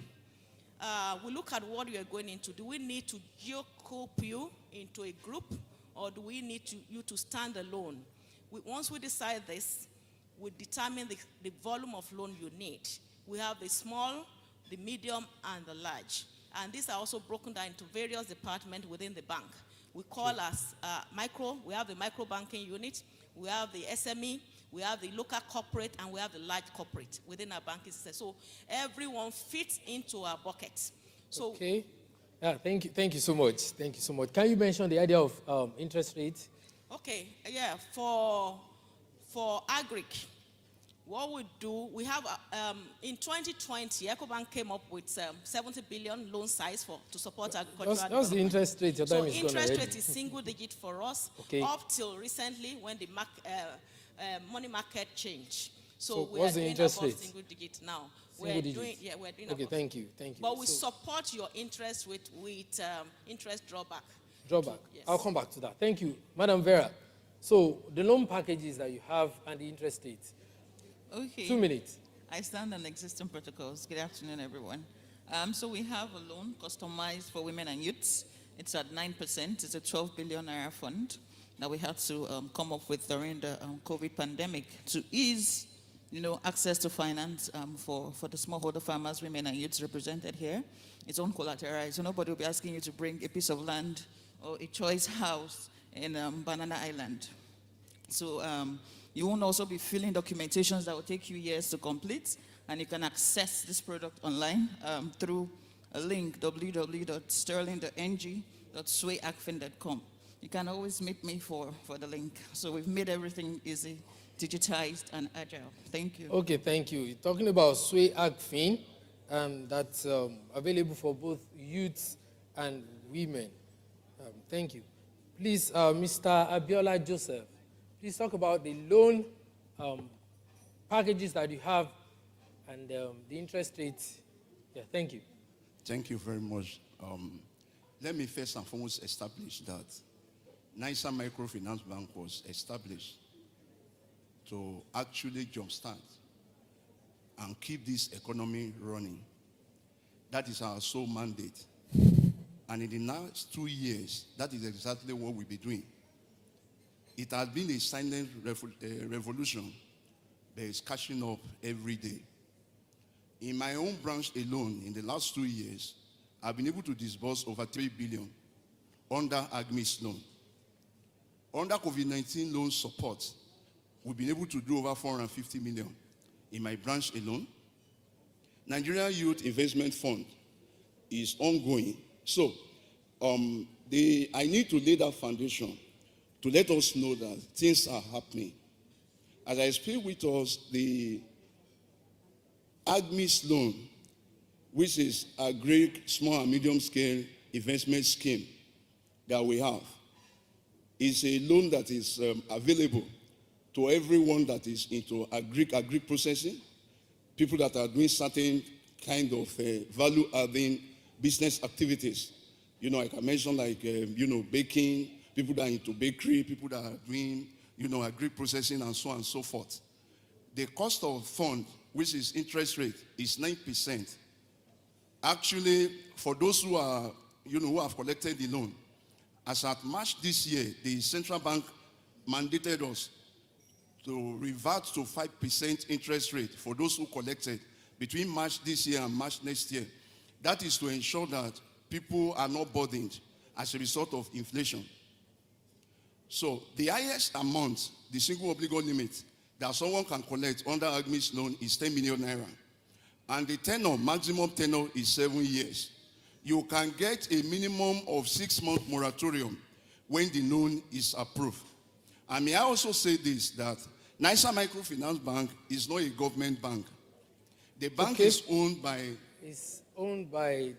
Just conclude that and move forward. It's owned by, Nigeria, we call them Bankers Committee. Okay, thank you. Thank you so much for that. So we have a lot of loan opportunities from NISA Microfinance Bank, and now we have a 5% interest rate. Did I get that right? Just for this year. Just for this year, up until March next year. Exactly. I promise you that we'll bring a lot of trained youths. Yes, thank you so much. We are an identified, recognized EDI, and the final steps we need to take, we are concluding now. So in the next couple of weeks, you will see our youth coming to open accounts at your branch. So, Madam Victoria, please, the loan packages and the interest rates. Thank you. Okay, thank you very much. For BOI Investment and Trust, we are a business development service providers. And Please, what louder. For BOI Investment and Trust, we are a business development service providers. Okay. We do not provide loans. However, what we do is to match businesses with the right kind of portfolio that will help them to succeed. Because most of these small businesses, and I'm talking about those that are seated here today, their major fear is collateralization.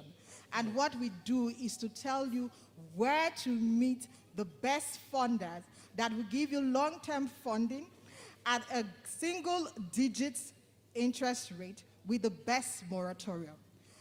You do not have collateral as a startup, so you need to know where to go to get that funding. And where you need to go is the Bank of Industry, because they have a funding portfolio for startups that are requiring 10 million naira and below at 5% interest rate for 7 years. And you can get moratorium as much as 12 months. And that moratorium means that... Yeah, that's a great one. That moratorium means that from day one, if you have not started generating revenue, they will capitalize your interest. But if you've started generating revenue, you will only pay the interest for the first 12 months. It gives you enough time to plan. And the good news is the interest rate does not fluctuate. So you can, over time, project how much you're paying out and how much your loan actually is. Yes, thank you so much. So your own establishment is a service provision establishment, but there is also BOI that gives loan, right? Okay, but why is it that my people perceive it as a big deal to reach BOI?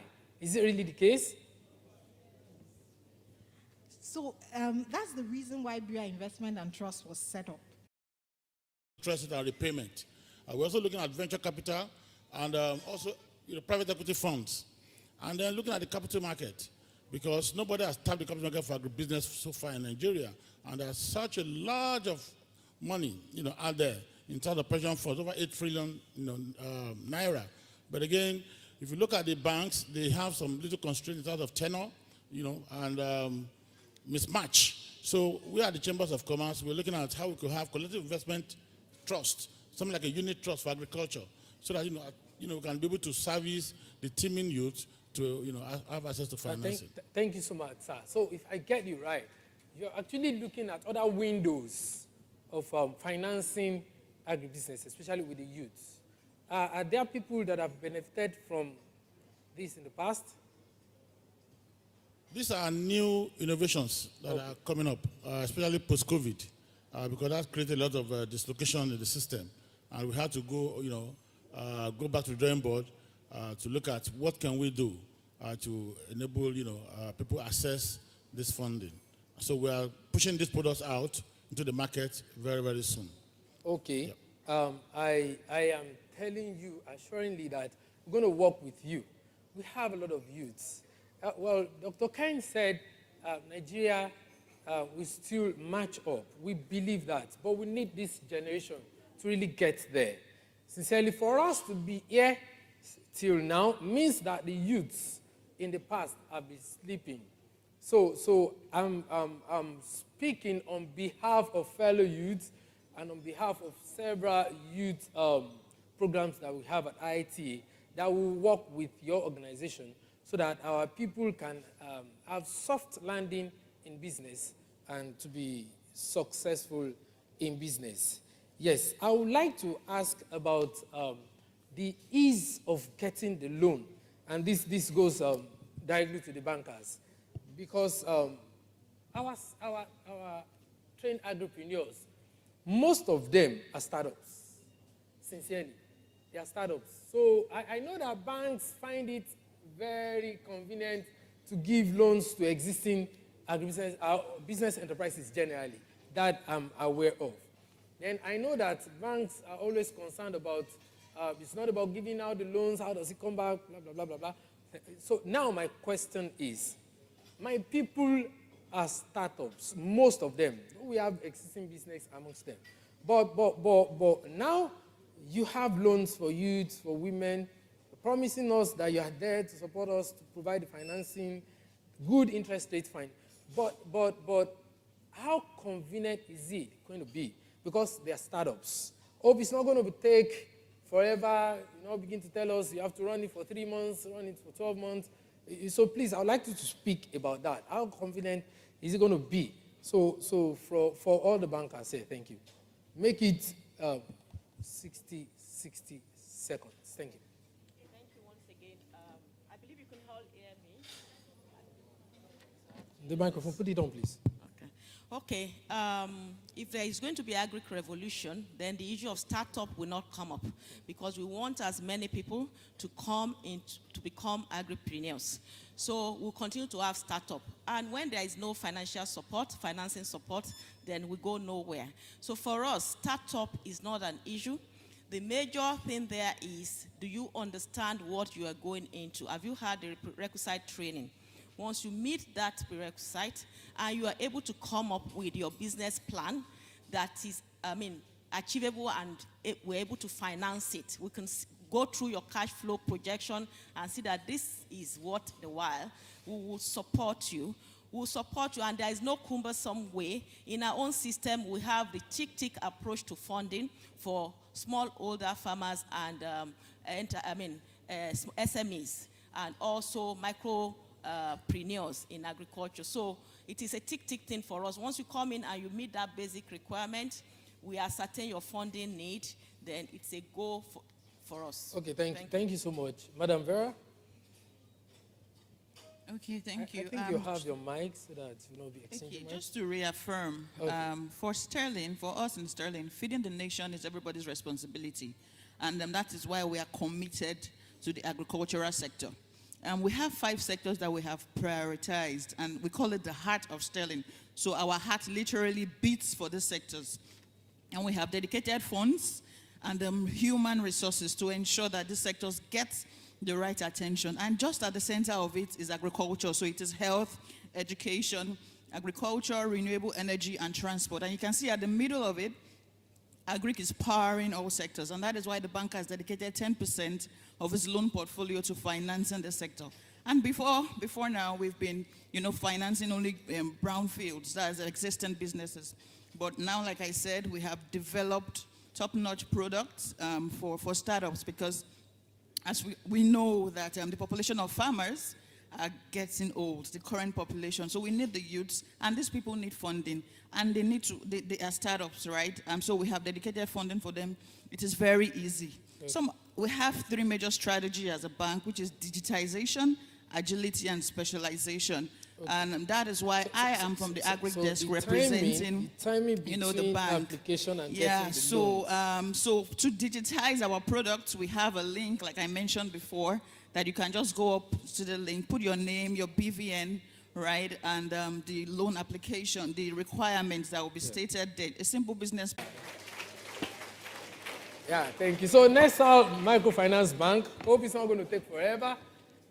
30 seconds, please. Yeah, okay, you can use that mic. Okay, thank you. Thank you very much. Like I said in the introductory remark, that the bank was established to move the economy to the next level. We finance both existing businesses and startups. And as I'm talking to you here, I can, bring into remembrance almost 20 people that we have financed who are, just startup, and they are doing extremely well. The truth of the matter, loan, right? Doing well with the loan. Very well. Oh, great. In fact, the case of a young graduate, I won't mention his surname. His name is Isaiah.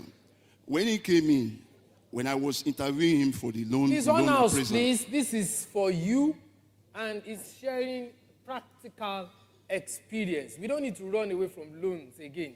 So please listen to this practical experience. Thank you, sir. When you look at his outlook and the way he appeared, I was, a bit hesitant to approve or recommend, him for the loan. But I recommended 3.5 million. And as I speak with us today, the guy is doing extremely well in Lekki area. He has been able, within a space of about 8 months, to open 2 other branches. Great. Into what he's doing. He's into restaurant business, and Isaiah is doing very well. So we finance both existing and, startup. And because of the way the economy of Nigeria is and the philosophy behind the establishment of the bank, that Nigerians find it difficult in the case of collateral and the rest of it. If you are accessing loan with us, either admins or whatever it is, you don't need to have collateral. The only thing we collect from you is just one guarantor. You give us one guarantor, you are good to go. And the process of disbursement is as simple as ABC. As immediately the CBN gives us approval for your loan, we disburse to your account, the money passes through the bank vendor to make sure that there are no hanky-pankies, and your equipment are delivered to you. Immediately you supply us with the receipt of your equipment, you have access to your working capital, and you start working. He said as soon as the bank, the CBN. Now, this is Nigeria. We are all Nigerians. Well, most of us here are Nigerians. Am I correct? Well, I can say we are all Nigerians because I know that Dr. Dashidi is now a Nigerian and Aline is a Nigerian. Am I correct? Yeah, great. So, we know that this is Nigeria and there are bureaucratic bottlenecks, there are delays. So let's speak to that. These are my people. They are young, they are vibrant, they want to be engaged. And the moment you promise them, and when it's not coming, before you know what, they've left you, gone to doing something else. And it may be difficult to bring them back. So let's speak about the timing. Thank you very much. It's a function of supply and demand. When we started in August... Please make it brief, please. You say? Brief. Very brief. Okay. When we started in 2019 and the applications were not many, within a space of 2 weeks, 3 weeks, once you have, successful application, approval will come and we'll do disbursement immediately. But as the awareness began to spread and you begin to have millions of people applying for the loan, and the resources, that is the money, is not coming forth at the same rate. So you begin to have a little delay here and there. But the truth of the matter is, to access AGMI's loan from us, you don't need to know anybody. And a customer, bore a testimony to that about 2 weeks ago. I was at, one event center there where CBN had a fair. And she came up and she told them that she did not know anybody at all. And she got the loan within a space of 2 to 3 months. And that is the case. There is no need for any middleman or trying to appease anybody before you get the loan. Just apply if you are qualified when fund is available. How long? It is, like I said before, I was talking about bankers committee. The fund we use, we are an intervention bank. The fund we use is 5% profit after tax of commercial banks. And you need to wait for them, for instance, to, to declare their profit. CBN will approve their books, and the money will be made available. So as soon as the money is made available, we don't delay. The only thing that has been happening in the recent months is the sheer number of people who are applying for this loan. It cannot just practically go, we cannot meet everybody's demand because the demand is very high. Thank you. Thank you so much. We will work more closely with you. We've been working with NESA Microfinance Bank. Yes. And we will work more closely with you. This is high ITA, and I believe we'll be able to achieve more working together. The last question goes to everyone. On our part, as high ITA, we are not just training them and encouraging them to start agribusiness enterprises. We're going to work with them. We have teams, we have experts, we have technical experts, we have business experts. We're going to be working with them to make sure that they do not just establish agribusiness enterprises, but that they run profitable, viable, and sustainable agribusiness enterprises. So we have our teams in place. So on your side, as bankers and chiefs, as chambers of commerce, so what support are you giving to these agripreneurs so that they will be able to achieve this great vision of running profitable, viable, and sustainable agribusiness enterprises? Let's take it from Madam Mojisola. Then we take it around. That's going to be the last question. But before we go, please, my people out there, if you have questions, please send the questions to me. Or, okay, if you have questions, you want them to signify or come forward? Okay, we're going to take only 3 questions. So my colleague Yetola is going to coordinate that. Thank you. So what support do you have in place so that we will, because the reason why we have to look at that is this. One of the reasons we had a mentorship session like 2 weeks ago, one of the projects implemented by ITA Youth in Agribusiness Office. And one of the reasons that people run away from loan is that businesses fail. And it's a fact. Businesses fail. So we have the plan that we're going to facilitate linkage with insurance. We're going to insure the business, yes. But what support are you going to provide from your end to make sure that we all achieve the same goals? Thank you. Thank you very much. The major difference between a farmer and an agripreneur is that one is in the business to make profit and also employing modern technology to improve how farming is done. So for us, we're going to continue to provide capacity building to support you, to ensure that you are moving with time in terms of technology, in terms of digitization, and market opportunities. Like I said earlier, we have a market across Africa. We're going to encourage and support you in opening you to export. It's very important. We have a dedicated export desk that provides support across African region and internationally. We have that desk. We have a dedicated desk for agric within EcoBank that is broken down into different subsectors. So with this, you have the requisite support. We provide support across Africa where agriculture has been successful in our affiliates. We take people on excursion to go and see how it is done better in other countries, and they can bring that knowledge back here and train the trainers. So there are so many opportunities. We support you when you are in a group to bring technology, agri-tech, to you as a group. And we provide this support financially too. Thank you. Thank you very Thank you so much. Do you go to field with us? Yes, we do. Thank you. We Great. have field officers. We don't call them. We call our agri officers field officers. Oh, great. Thank you. Madam Vera. Thank you. I'll start by quoting my MD. He says that the problem of agriculture is too big for one bank to solve. So we have collaborated, right? And that's why I'm here today. IITA is one of our biggest partners, and we've even delegated the training or equipment, equipping of skills, right? That's technical skills, you know, both entrepreneurial skills, best agricultural practices skills for IITA to train the youths with, which they've been doing fantastically well over the period, because I've been to some of their training sites at Okoba, Ekpe, and the likes. We've also partnered with EDC, some entrepreneurship development centers, to equip some of these youths with these skills. Some of them also even do it via VAR recordings, right? Online, offline field trainings, right? Because we can't solve this problem alone. And we know we are one of the best producers of cassava, but what is our yield per hectare, right? Things have to change. We have to get more results with the way we're doing things, and that will not be possible if these farmers don't have the right skills. We're in partnership with insurance companies, right?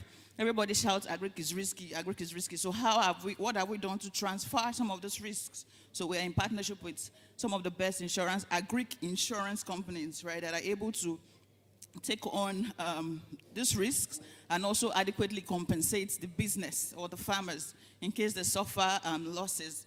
We're also in partnership with NESA, coincidentally, because great. we can't solve this problem. It's enormous, right? We can't solve these problems alone. So NESA groups farmers into cooperatives, trains them with the best skills, you know, while we come and provide the funding for the customers. So this and so many of these other things are what we are doing. We also provide access to markets. Amobing is here, right? Some customers, they cry that they don't have off-takers. They don't have off-takers for their product. We say, okay, we're in partnership. We have a lot of, one thing we have is relational capital. We have a lot of agri-businesses in our books. So we're able to link the smallholder farmers to markets, right? We're also able to link them to the best input suppliers, because we have all these people in our book so they can produce better seeds, better crops and plants, and even animals. Access to information is also something we have done. In 2018, we came up with the Nigerian Farmers Radio, right? Because we know farmers, they have radios, even businesses, right? And they listen to this radio at a particular time of the day. So we invite specialists in the agricultural sector to talk about, you know, maybe prevailing diseases, the weather as it is today, so they know when to plant, they know when to apply fertilizers, they know when to, they know how to space their crops and all that. All the skills, they even know where to sell, you know, their produce. So all this information, very key information, even the prices of commodities as of today, so they are not selling at a loss. So all this information are what we preach through the Nigerian Farmers Radio. Then we have a website for our new generation youths. They can go there, right? It's called Agric Hub. They can go there and get the latest information on agric business in Nigeria today. All this and many more are what we've done to help agriculture in Nigeria. Thank you. That's powerful. Thank you so much. Mr. Biola, please, the microphone to him. Thank you. Thank you. By virtue of the kind of business that we do, that we have to take on people, you know, don't have experience, startups in businesses. We don't have any choice than to make sure that we put them on the right track even before they access the loan. And what we have done is that the first requirement for you to access the loan from us is that you must attend an EDI training. EDI means Enterprise Development Institution. Now, I'm happy that IITA is one of our EDIs. And a curriculum has been carefully designed by NISA Microfinance Bank. And that is what they use in training people, applicants, who are coming to access the loan. Some of the things that are included in that curriculum are how to prepare your financial statement, how to manage businesses, how to apply funds, and so on and so forth. The reason we are doing that is that we want people to be financially literate enough for them to be able to run their businesses. Okay. Because there is a world of difference between, having the skill, knowing your business, and also knowing the financial side of the business. And that is what we are doing. Beyond all of that, each of our branch team leads is, has what it takes to be able to talk to people on how to manage business. So even at the point of interview for the loan, having attended the, EDI training, we still take it upon ourselves to educate them properly. And also, we have forums like this where we attend and, try as much as possible to educate people who are interested in our loans. Do you go to field with us? Is that? Do you go to field with us? Go to the street. Field, to the farms. Yeah. The farms, yes. We visit farm when we have to do that. Okay. But that happens most often when we are doing post-disbursement visit. Okay. To see how the money has been utilized and the rest of it. Yes. Yeah. Okay. That's a good one. Thank you so much. Thank you so much. From BOI. Because we understand that for you to get your money in good time, you need to understand what the funders require. The turnaround time of every fund depends on how prepared you are. And preparedness goes beyond business plan.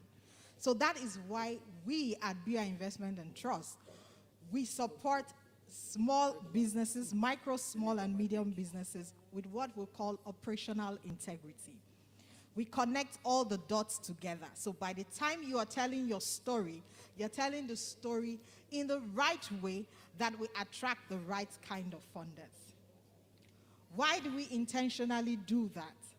Because most startups do not understand what the market dynamics is.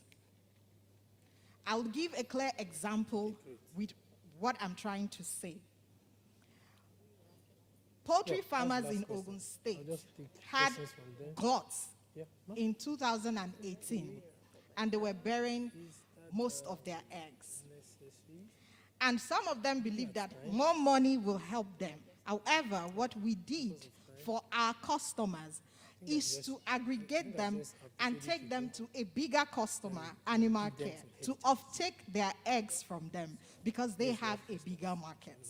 That is the kind of support we give to our customers because we understand that every kobo you put in your business, it is heartbreaking to find it go down the drain.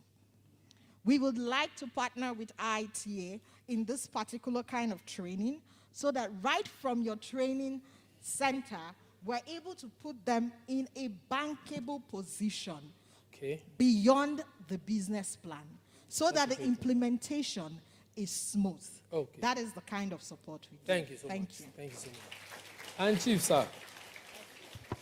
Yeah. Thank you. At the Chamber of Commerce, yes, sir, we assist in making the access to capital easier. We assist in providing what we call the third-party collateral. Okay. We also provide first loss guarantees to financiers. Great. We also assist, the youth to form cooperatives, so that they could be able to access these funds in groups, not as individuals. Apart from that, apart from the loans, there are so much grants out there, yes, sir, but they don't have the expertise, yes, sir, and the knowledge to write the proposals, yes, to sir, respond to the RFPs, the language the international NGOs want to understand. So we are also trying to build capacity in that access. We believe that it is easier for a cooperative of 10 youths to access $250,000 as grant than one person trying to run around and get all this thing done. So the Chamber of Commerce will assist in that aspect. Then in the case of post-training, we also come to assist through what we call incubation centers. We know when you have a baby, a premature baby, you put the baby in the incubation center, so it can grow. So we have incubation centers around the nation. I think about 40 of them. But they have been underutilized. So what we're trying to do now is to begin to use those idle resources and bring them to the fore. So we can now use them as agriculture, agribusiness, incubation centers, or agri-hub, so that, youth can be there. What they do is they have facilities free of charge. You get a space for 3 years. You don't pay any rent. You have free accounting services, free legal services, free marketing services. So after 3 years, you'll have been stabilized, and then you can move on to establish this is yourself. great. This is great. Information is power. I'll give you a typical example. Great. There was a guy that was given to be approved for GEMS, World Bank grant for 12 million. Okay. And the inspector team came from Abuja. And can we see your records? Well, the guy was confused. How do I accounting records? But because he's an incubation center, the incubation center had all the accounting records, all the sales. They were able to present the records to the World Bank. And so with that, we were able to get the grant. So we are going to be able to assist you in that area, because you cannot employ a chartered accountant to audit your account. It's going to be too big. But these are services that you're going to have for those 2-3 years where you are growing, and then later you can graduate to what we also call industrial centers. So there's a process in which this thing can move. Thank you. Thank you so much, sir. Please jam those hands together for the panelists for these wonderful support programs that they have for us. Information is power. Even myself, I've gained a lot of information today. I promise you, we'll work with all of you, all our youth programs that we have at IITA. And I believe that with the partnership we have, even if we have not gone into formal documentation with you, I'm saying it now that the partnership we already have now, we're going to maximize that. Thank you so much. Let me just take some questions before we go back to our seats. The first one I'm taking here is, do you engage in corporate social responsibilities, and how can these young people benefit from the CRS programs? Maybe 15 seconds from that. I'll start with you, Madam Jisola. CRS, 15 seconds. Yes, it's possible. EcoBank Nigeria is noted for CSR. We give 10% of our revenue annually into corporate social responsibility. We have a foundation within our group office that supports different facets of development, and that's what we are noted for. The bank was actually initially set up to support Africa, for Africa development. So whatever we make, we give back in terms of corporate social responsibility. People tap into this? So how do you benefit? When you come to us with a very viable need, we look at it and we see what is the impact of this need in terms of environmental sustainability and support. So once it meets that and it improves you, it makes you better for us to bank, then we support you. Great. Thank you very much. Thank you. You would not appreciate that. Do you think it's impossible?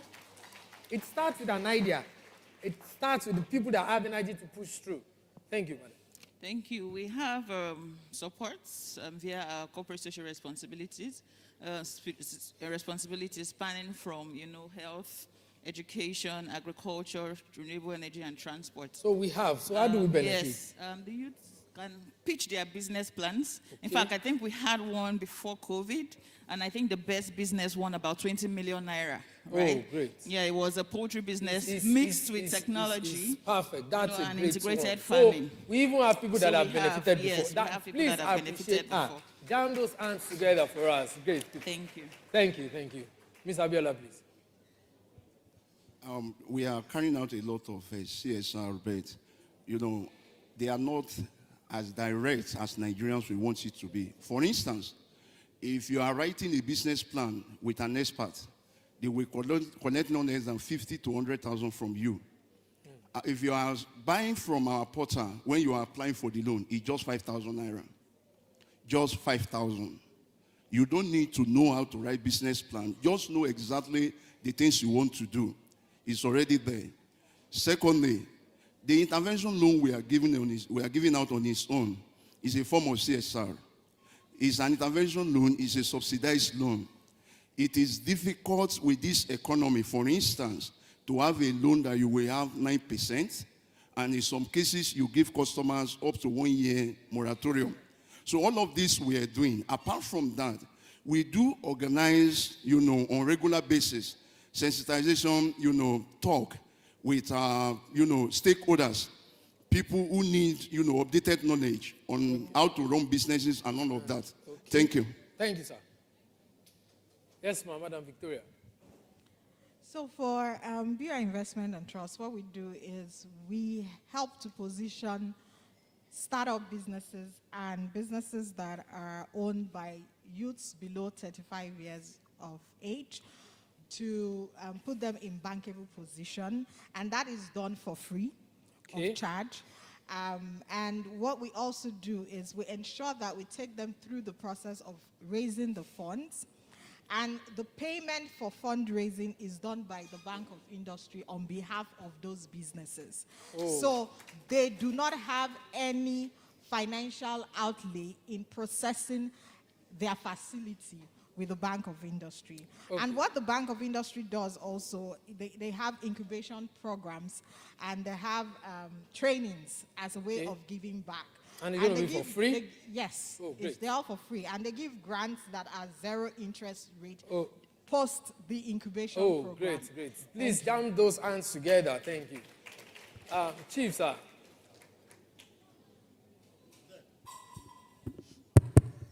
For the Chamber of Commerce, it's very easy. We facilitate the CSR. Okay. Like you know, virtually all big companies are members of the Chambers of Commerce. Oh, so we get to hear firsthand, what they want to do. And if you're a member of the Chamber of Commerce, a letter from the Chamber gives you an edge. So naturally, join the Chamber of Commerce. Okay. And we're also promoting financing as against funding, because there are a lot of budgetary and regulatory constraints to funding. So through Chamber of Commerce, you will get your projects financed. And the Chamber of Commerce virtually everywhere has facilities that you can also use, either free or seriously subsidized rates. You have the halls, you have the technical instruments. So the Chambers of Commerce are there to support and provide some of these facilities for members. Thank you. Thank you, sir. Please jam those hands together for all of them. This is a question from one of my people here, one of my colleagues, the youth agripreneurs. So, dear Madam Vera, you said we can apply between 24 hours, asking how is this? Then, is it by mobile app or what? Then, coming to bank, please expatiate this to us, giving us, well, asking for number openly here, I'm not sure, but if you can meet that, I don't know. Then the Sterling Bank loan is to be disbursed. These two questions are exactly the same thing. Disbursed within 24 hours. Is it 24 hours after approval, or is it 24 hours after application? So please expatiate on that. Please, 20 seconds. Okay, thank you. So I said we're working to get that loan disbursed within 24-hour loan, right? So 24 hours from the moment of application. And now if you... That we need. So for all those questions that we've not been able to answer, we are going to display our website and social media links. So you can send email to us, you can reach us through any of these social media links. Ask your questions. I'm going to answer all questions. Please, before we take pictures, my people, this is a very great opportunity for all of us to achieve the goals before us. Like I said earlier, the most important thing to us is not the number of youths trained, but rather the number of agribusiness enterprises established and the number of jobs created. There is this picture, there's this short picture and analogy I saw online. It's a picture of a mouse in a bottle. When the grain was filled, it was on top of the bottle enjoying grains, and the grains was going down, until it went so low that it could not come out of grains alone. If you live, I'm sorry, I take salary, but if you live by salary, you are limited by the reach of that salary in the bottle. But for those guys that do not live by grains within the bottle, they have limitless opportunities to achieve the greatness they want to achieve. All questions, because now Put your hands together for Mr. Adedayo Adefioye. He is the coordinator of the Start Them Early program. Dayo will be coming up here to spearhead a panel discussion covering the activities of STEP. He's a young man who has been working in this space. He has engaged both nationally and internationally African schools to see how we can catalyze the interests of agribusiness in the heart of younger people. Dayo is so experienced as a young man. I must tell you, I have been in contact with him to see how he has engaged policymakers, the government, and all the stakeholders within this space. His desire is to see how young people will begin to love agriculture from a very tender age. So once again, I want you with a resounding clap to make welcome Mr. Adedayo Adefioye. No, I think that clap is not sufficient enough. The guys at the back, are you not part of this meeting? Yeah, put your hands together for Mr.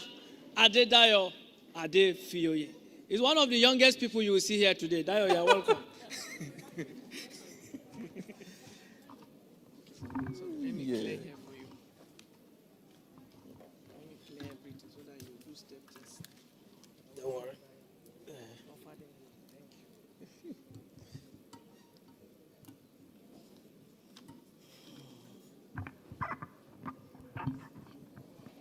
Okay. Good afternoon, everyone. Good afternoon, everybody. Yes, I know we are all young people. This place is full of young people. So because of our time, we are going to be very brief, especially for this panel discussion. My name is Adedayo Adefioye. And just like he introduced, I coordinate a unique component of this project. And it's called Start Them Early Program, STEP.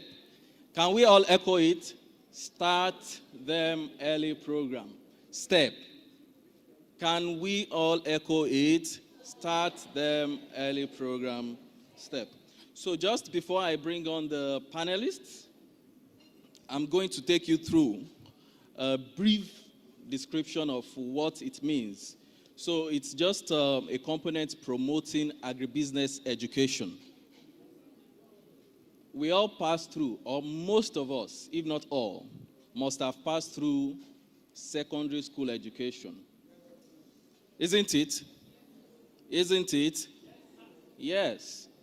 And when you were in secondary school, I'm taking you back the memory lane. Please, I want everybody to be here. When you were in secondary school, how did you consider agriculture? As a punishment? Who wanted agriculture as a career? If you've always wanted agriculture as a career, let me see your hand. Don't lie. So you can see. So this program is actually to change the mindset of young people in agriculture, change their perception, redirect their aspirations towards embracing agriculture either as a career or as a form of business. So we are going to the grassroots. We've talked about the graduate youth, and now we want to talk about younger youth, secondary school students. How do we encourage them to embrace agriculture? So we are, of course, we are spread across Nigeria, Kenya, and DR Congo. And in Nigeria, we are in Oyo State, we are in Osun State, we are in Kano, Kaduna, and Lagos State. So for this panel discussion, I have with me 3 people, and it's going to be a mix of private, public, partnership sort of thing. So first, I would like you to welcome with me Mrs. Akinfoyiwa Grace. Please, can we put our hands together as she comes? She's actually my boss, or one of my bosses.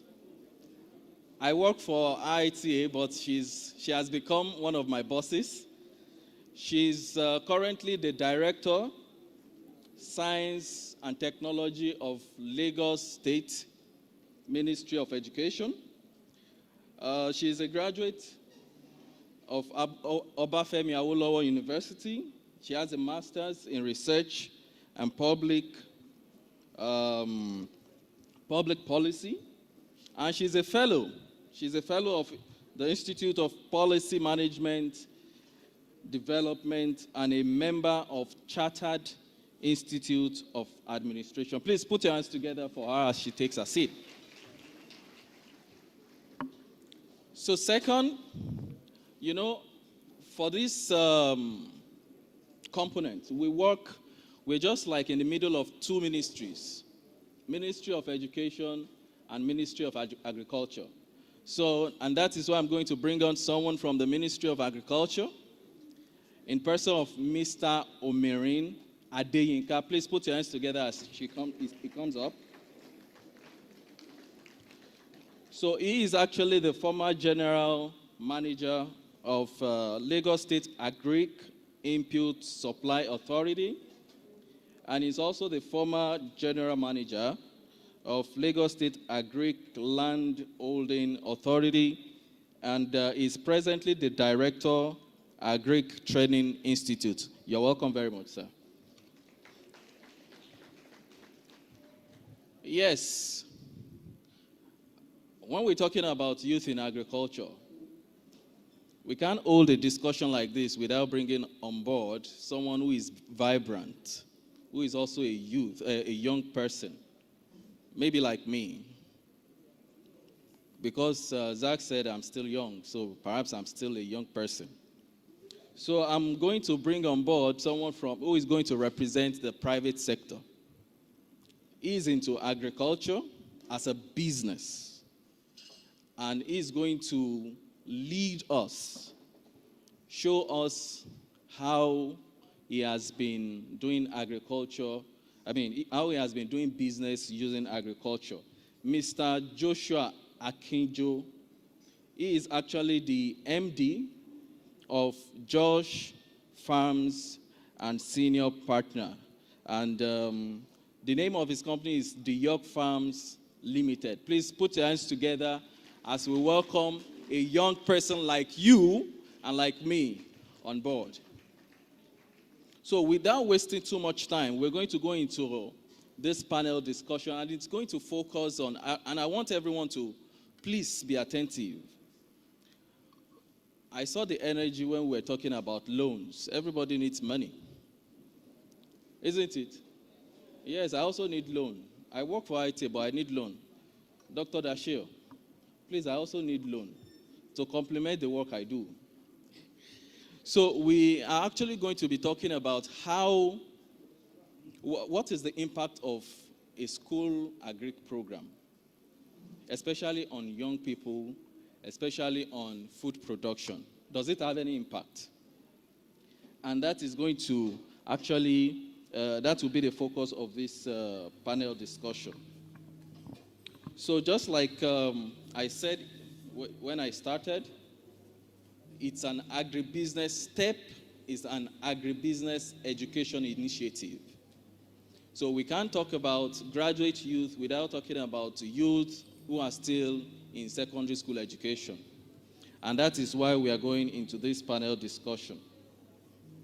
And while the discussion will be going on, I would like you to also prepare your questions so that the panelists can address those questions. So without wasting too much time, I would like to start the conversation.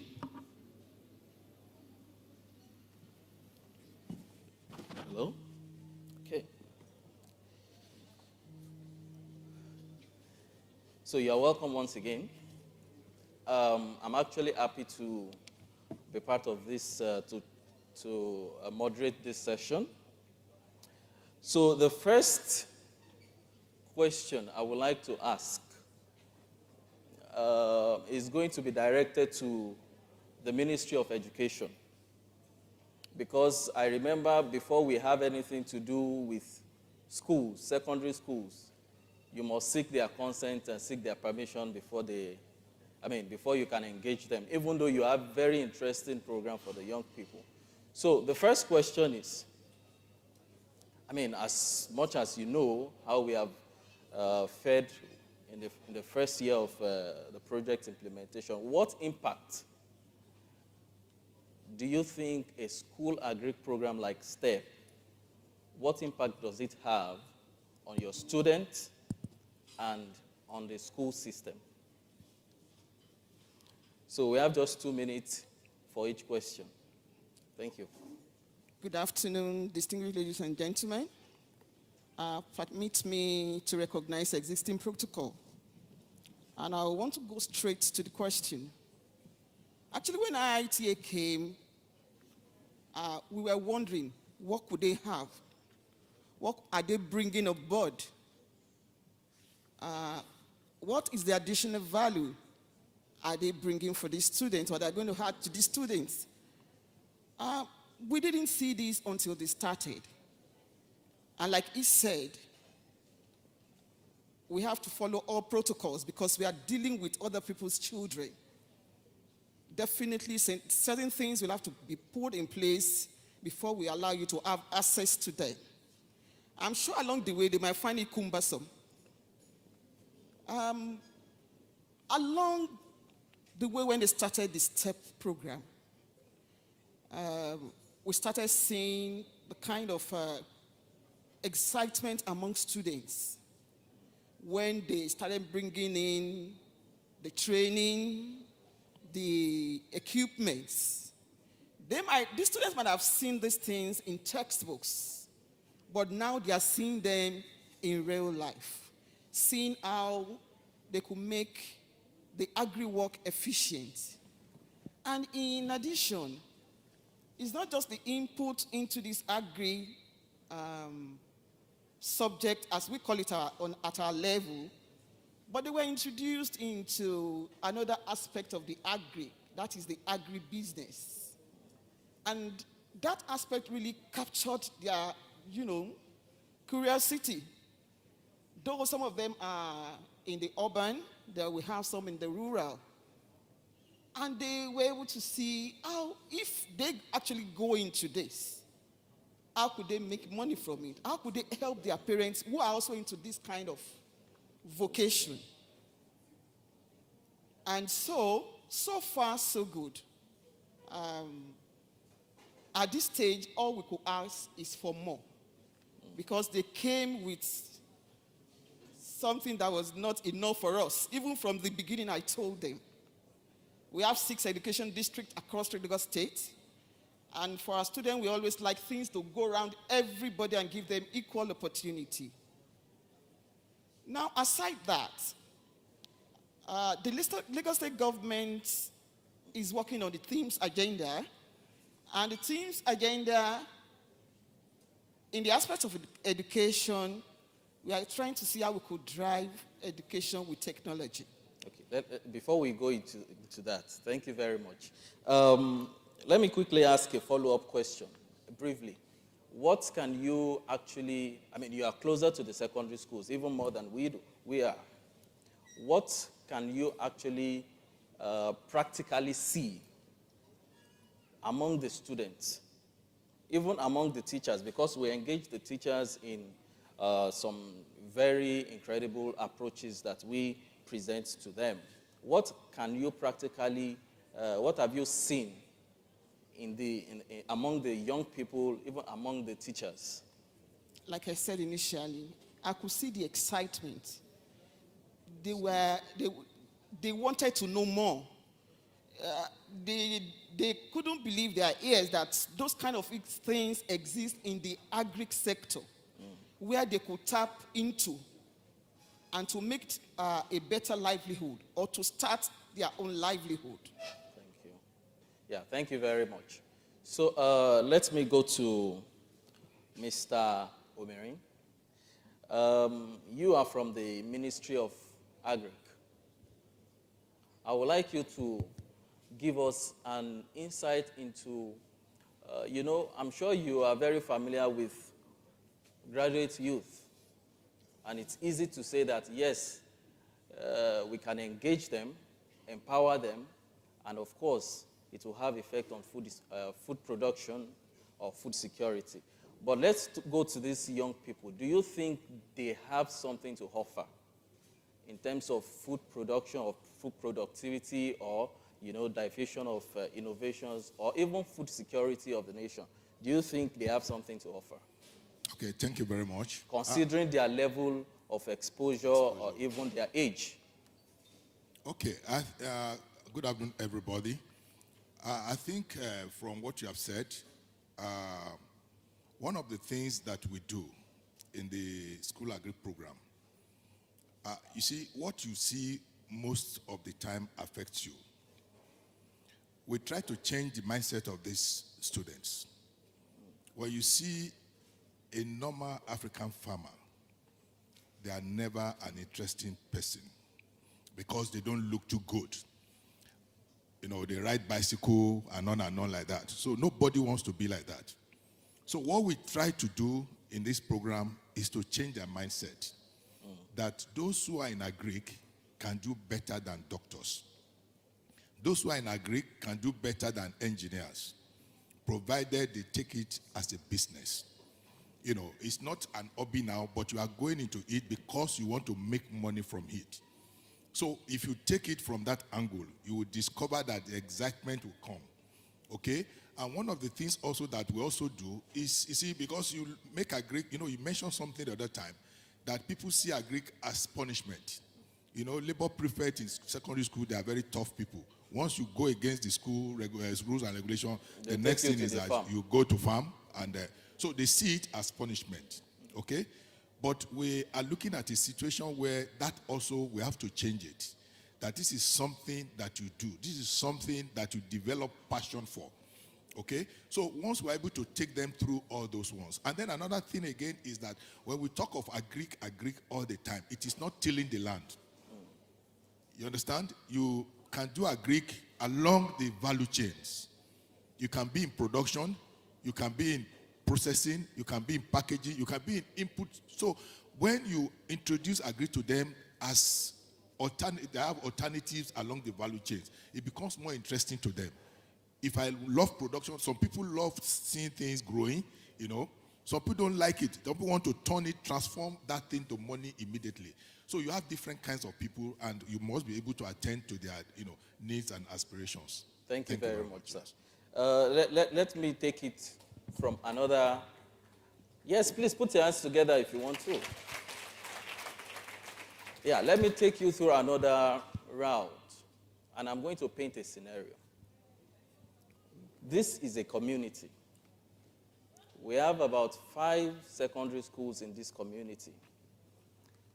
So, I want to know, do you think empowering these young people in secondary school will have an effect in this community? I want you to respond to that. This is a community. We have 5 different secondary schools in this community right now.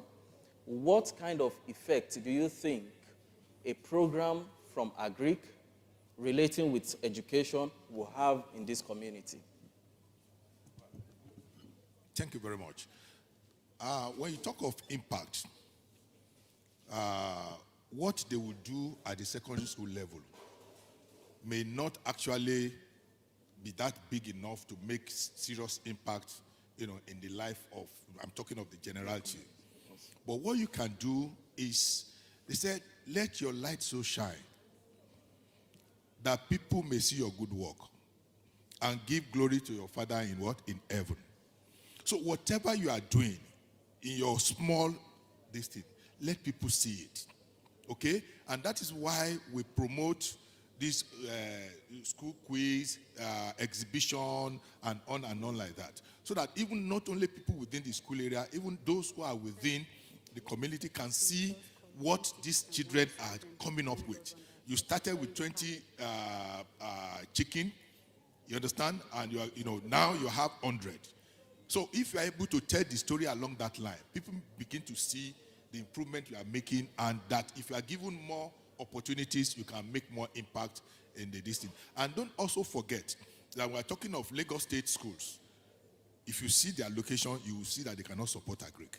Exactly. But we try even as much as possible, and that is why our choice of enterprises are so they're so deliberate, such that they don't need too much land. Exactly. That's why we talk of poultry, aquaculture, yes, we are still okay? To, and yes, those are the areas, even if you look at even the way we practice agric in Lagos State, those are our areas of comparative and competitive advantage. Thank you very much. Thank you very much. Yes, so let me move to Mr. Joshua. I call him Mr. Josh.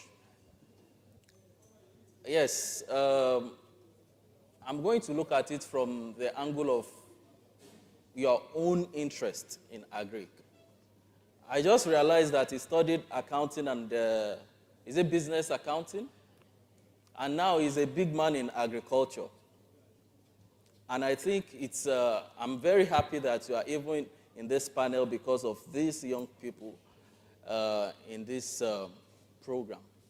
So let me take it from the angle of the interest. What caught your interest into doing business?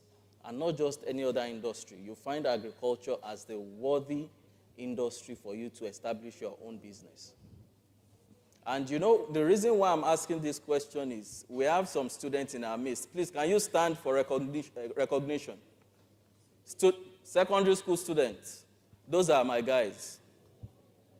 Yeah, please, can we put our hands together for them?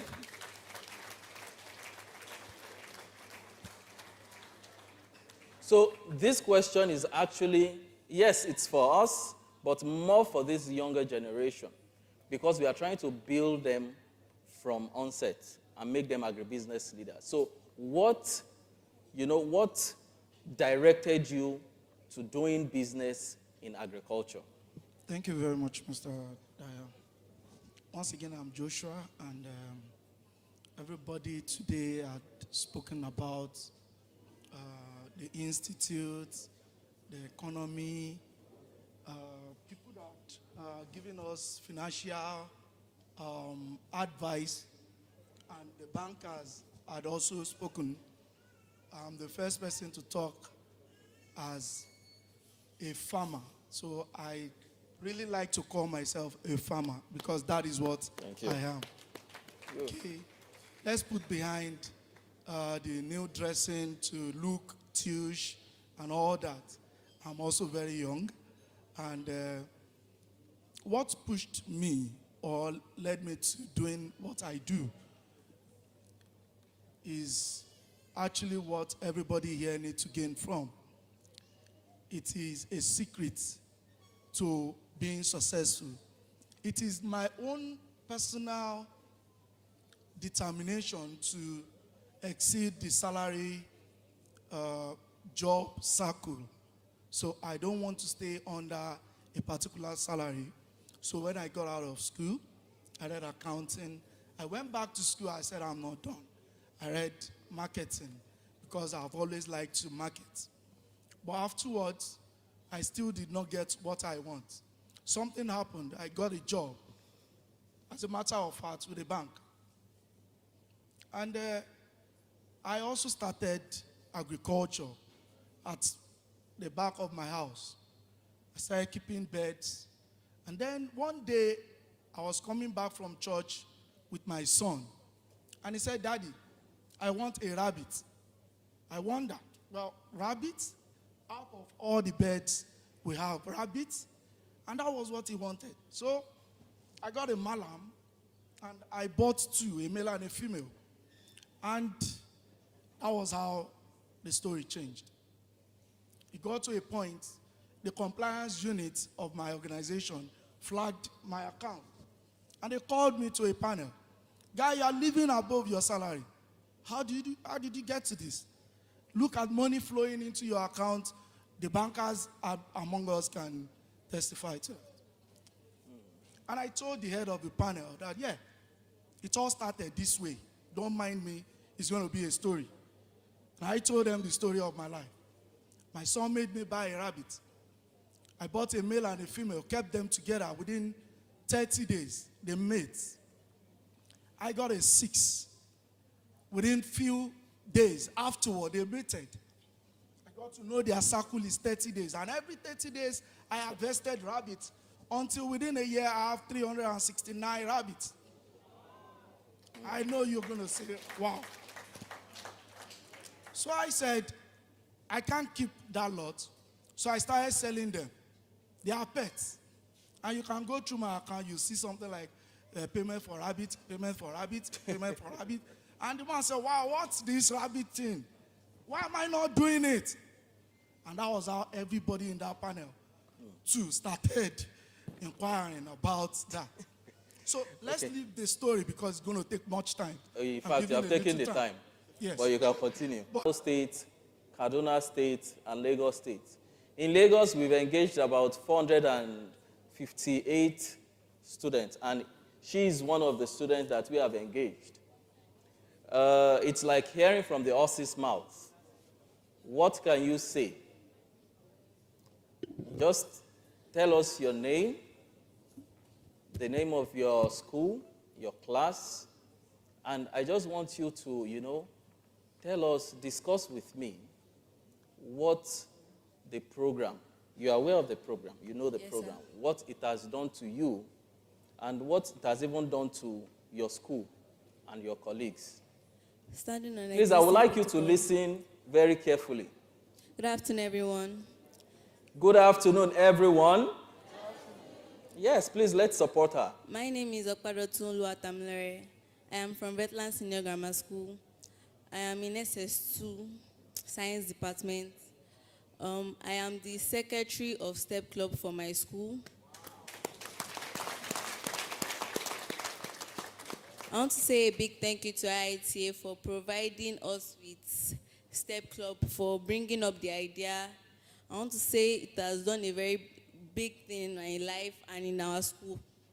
It has encouraged me to go forward in studying agricultural economics in the university. I've been encouraged, and I hope by God's grace, I'll be able to achieve my goal, my dreams. I want to thank STEP for providing our school with 2 small-scale machines, the motorized weeder and mist blower. It has encouraged more students to want to come for STEP meetings regularly. We hold our STEP meetings on Wednesday during co-curriculum activities, and we are progressing with our rabbitry farming and our pineapple and pawpaw orchard.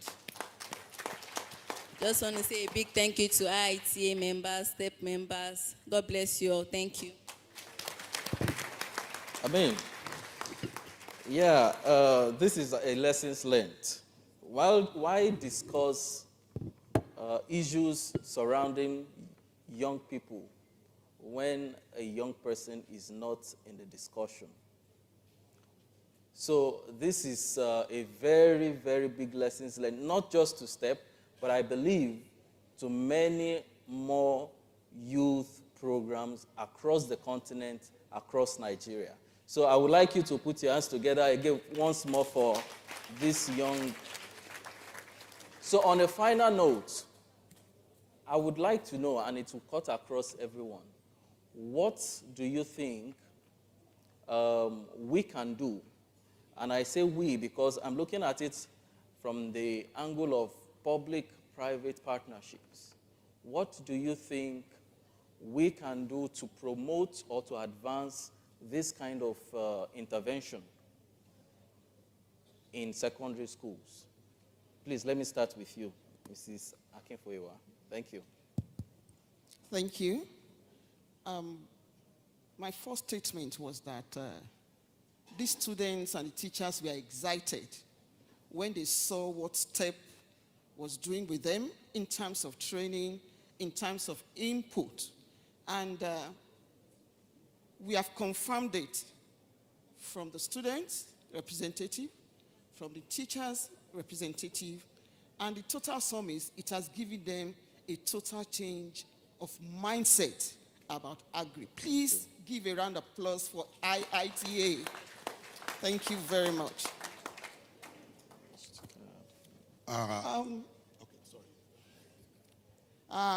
Going forward, most ministries now have what we call private partnership programs, where we engage the private sector as stakeholders in most of the things that we are doing. Now, if you look at the acronym from IITA, Start Them Early program.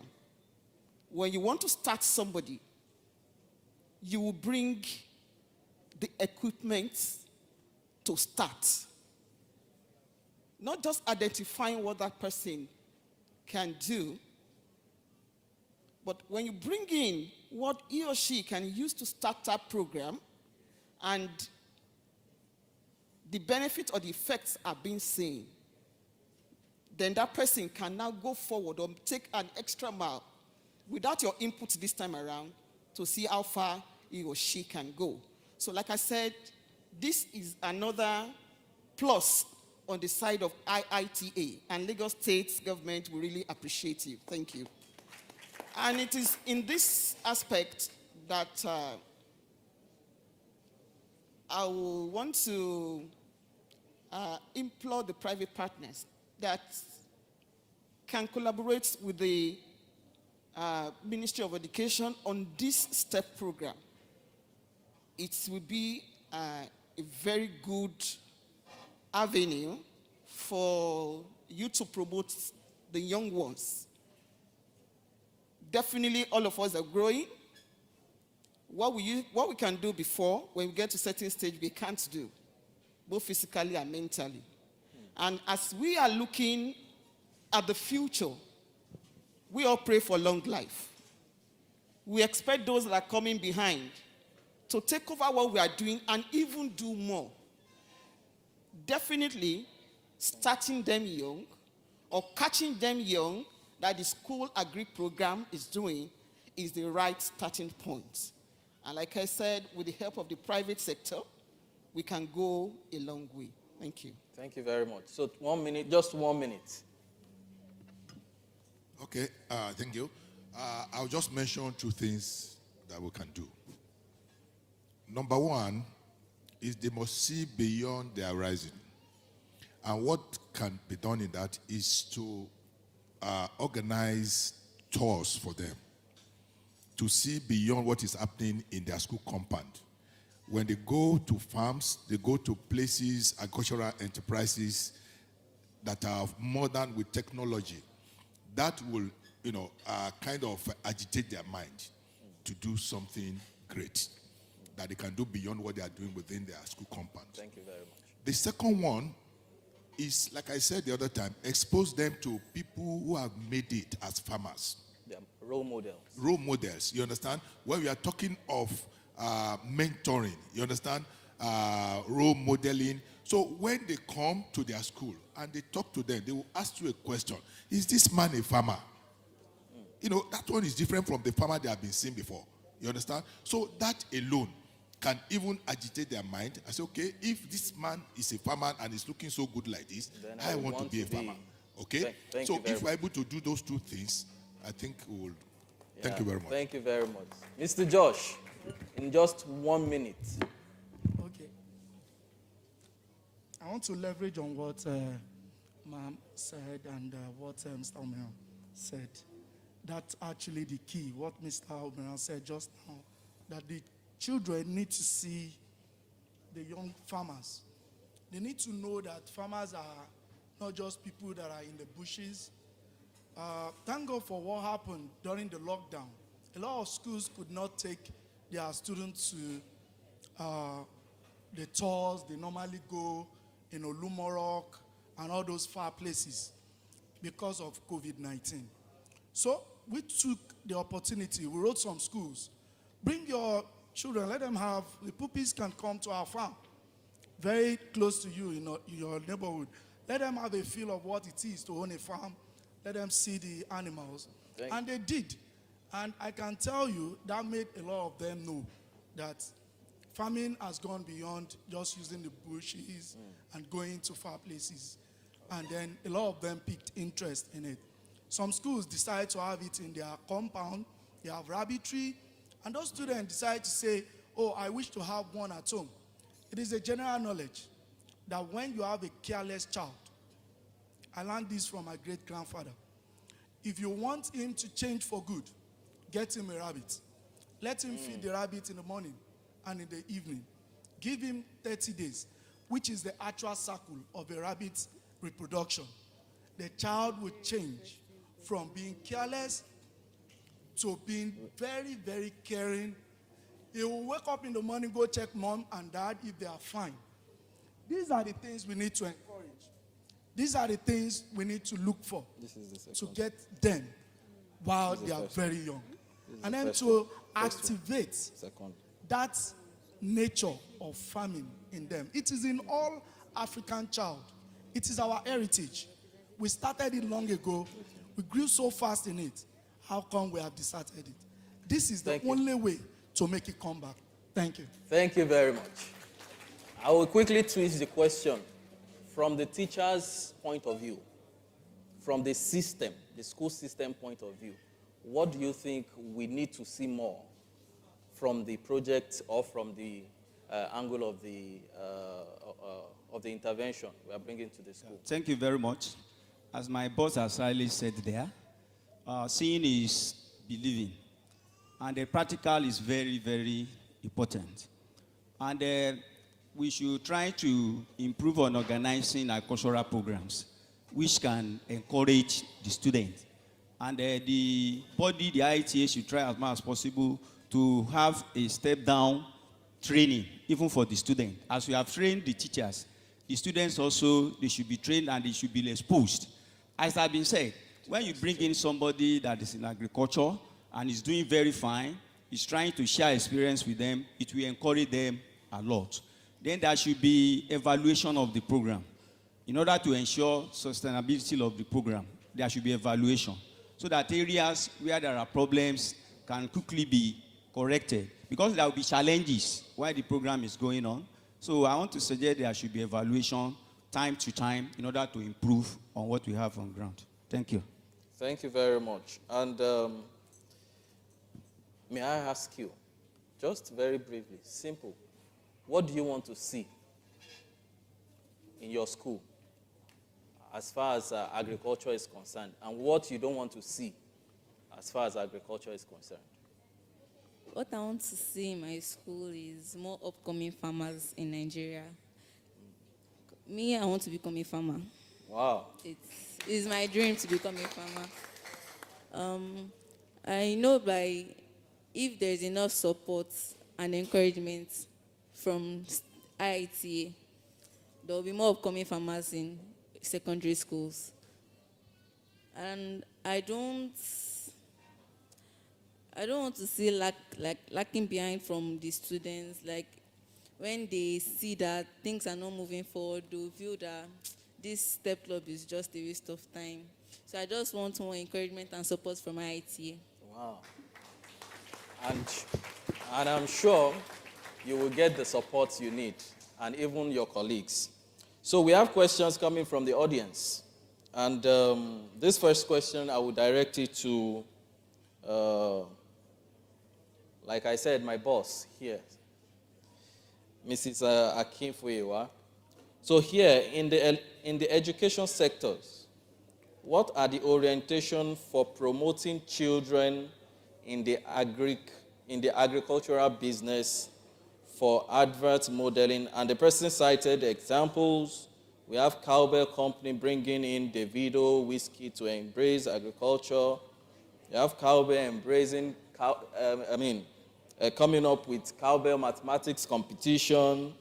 So from the Ministry of Education, what do you think, what are the orientations we can use to promote agric?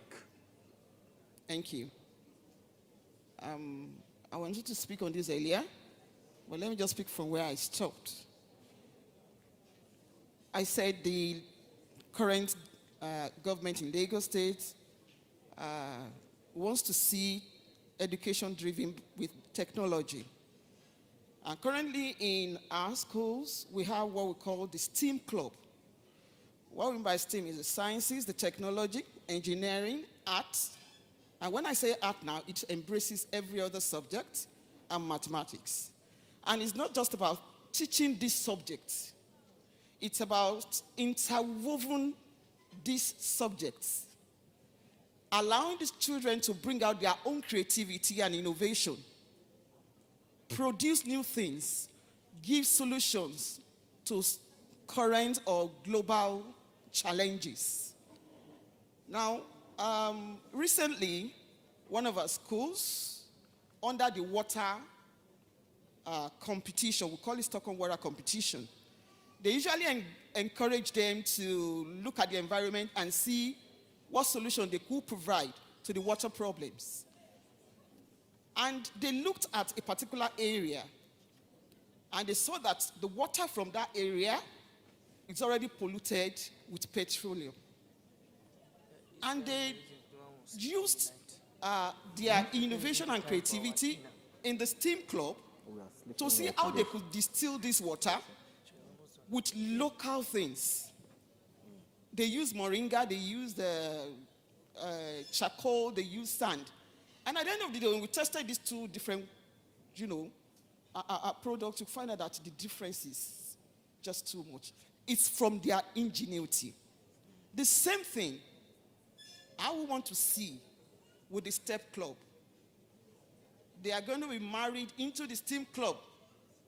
You can imagine these students bringing out a solution to polluted water, to polluted farmlands, using local things that will not cost much. You cannot, envisage the kind of creativity and innovation they have, especially the students in Lagos State. Please give them a round of applause. Thank you. Thank you very much, Ma. Yes. Sorry, please. Now, I mentioned it, another thing the other time. I said IITA STEP is dealing currently with only one district. And we have 6 districts. How do we cut this across? I've had discussion with them before. If whatever is being taught to these children could be cascaded, whether in written or oral form, while you gradually go into those schools with your training and your input, then bringing them together to do a kind of competition to showcase what they are learning from STEP in conjunction with what they are teaching them in school. Everybody will be included. Nobody will feel left out, because by the time they view this program and this symposium we are doing today, definitely questions are going to be raised. Thank you very much. So we will appreciate if this can cut across, then gradually we move into the different districts and schools. Thank you. Thank you so much, and I'm sure it's one of the objectives of this workshop. Of this conference, to actually deliberate, to dialogue on what we need to put in place for Year 2 implementation. So there's a question again, and I would direct this question to Mr. Omirin, and I would like you to just go straight to the point. How many farmers do you have in your database as role models, especially for these young people and for young people out there? Well, we have a consultant in charge of that, because the program, the lab program we are doing, because of the nature of the program, we decided, in order for us not to get a little bit off the cost, of course, we decided to give it to a consultant, and that's SME accelerators. So they get in touch with all these farmers. So we have a database. We have a database. We are coming up with a database. No, yeah. So they have the database. You understand? And they are the people that will send our students, our participants. Okay. So, and we can have access right now, I think they have almost about 260 registered with us, and not that are training, they're doing mentorship and internship program with our lab programs. That's interesting to know. Because Thank you. we have gone through their farms to ensure that they have what it takes to even train them to model better than what we have done in the. Okay, so thank you very much. And again, this is going to Mr. Josh on a final note. And it's interesting to know that from the audience, we are making impact. And I want you to listen very carefully to this one. How can my son be a partaker of this opportunity? Presently, he's a backyard farmer with 20 rabbits, 4 layers, 10 railers. He's 12 years old, but he has no market for the rabbit. And it's really disturbing. I suggest this program is extended to private schools, holiday coaching. So, Mr. Josh, you have a responsibility here. We have 20 rabbits and we have markets that we cannot, we can't find. What do you think you can do? Thank you very much. There are 3 aspects of rabbitry. Just go straight to the point. Yeah, I'm going straight. There are 3 aspects of rabbitry. Thank you for the question. It's going to allow me to really. The question is, can this?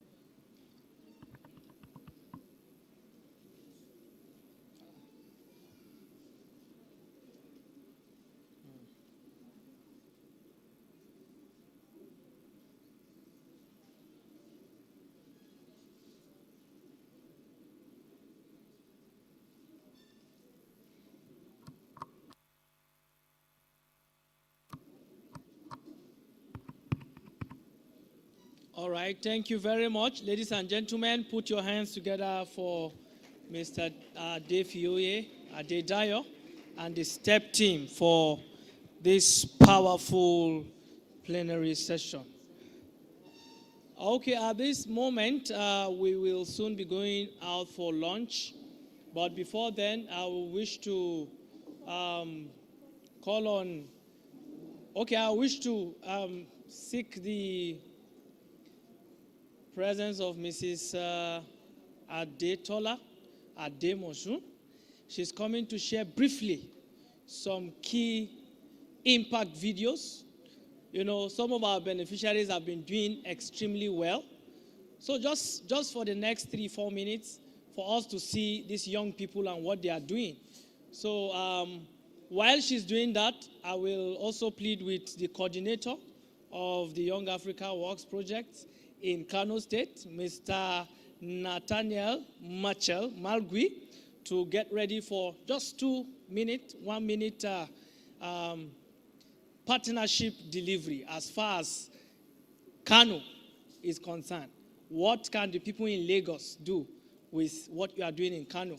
And I'll also call on Mr. Zacchaeus to also make that kind of preparation to see how we can link. There is a need to integrate these young people and see how we can exchange business ideas. So in 2-3 minutes, we'll share that idea. So put your hands together for Miss Adetola to take us to the next level. I know we are tired, but you should put your hands together for Adetola. Yeah, thank you. Yeah.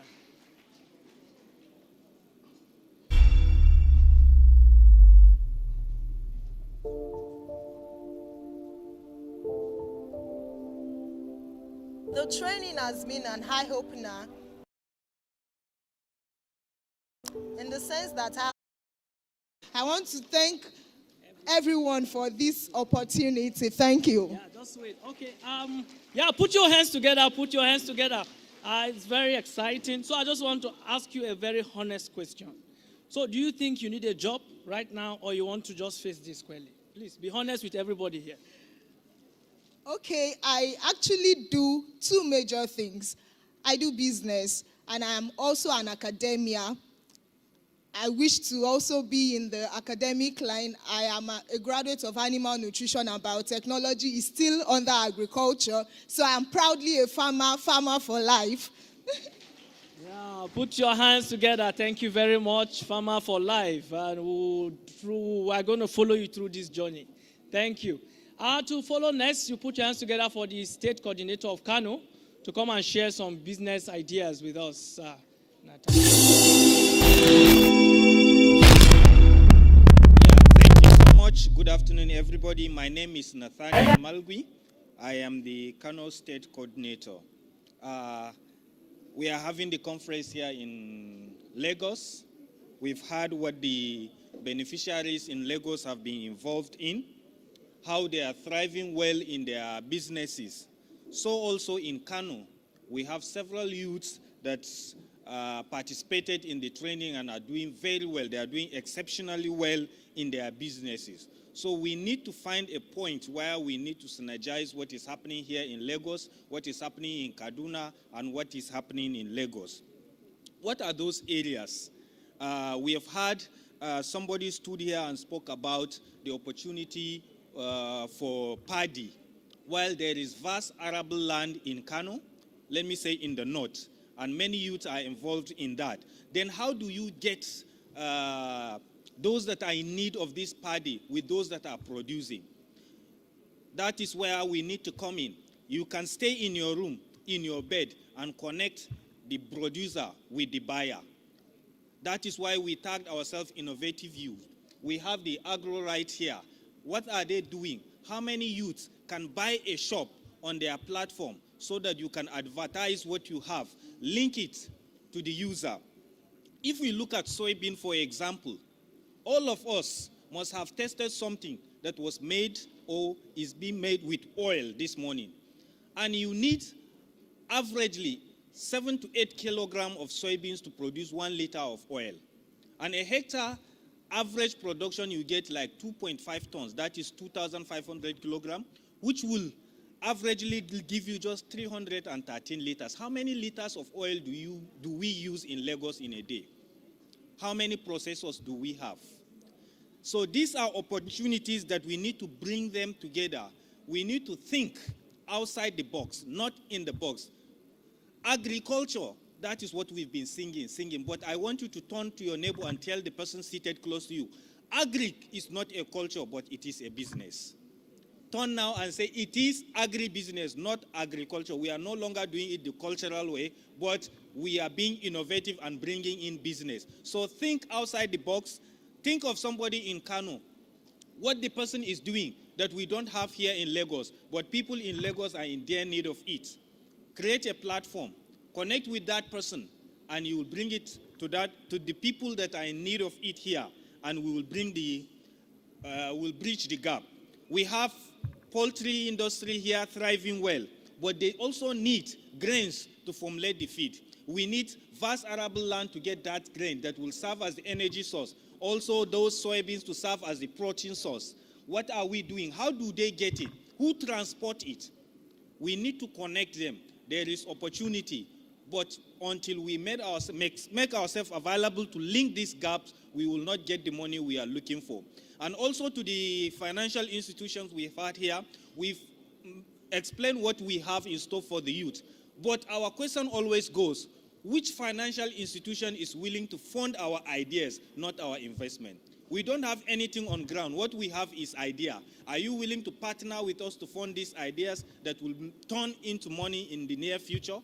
This is what we want to come together and reason. Then we develop a baseline that will lead to success. Thank you so much.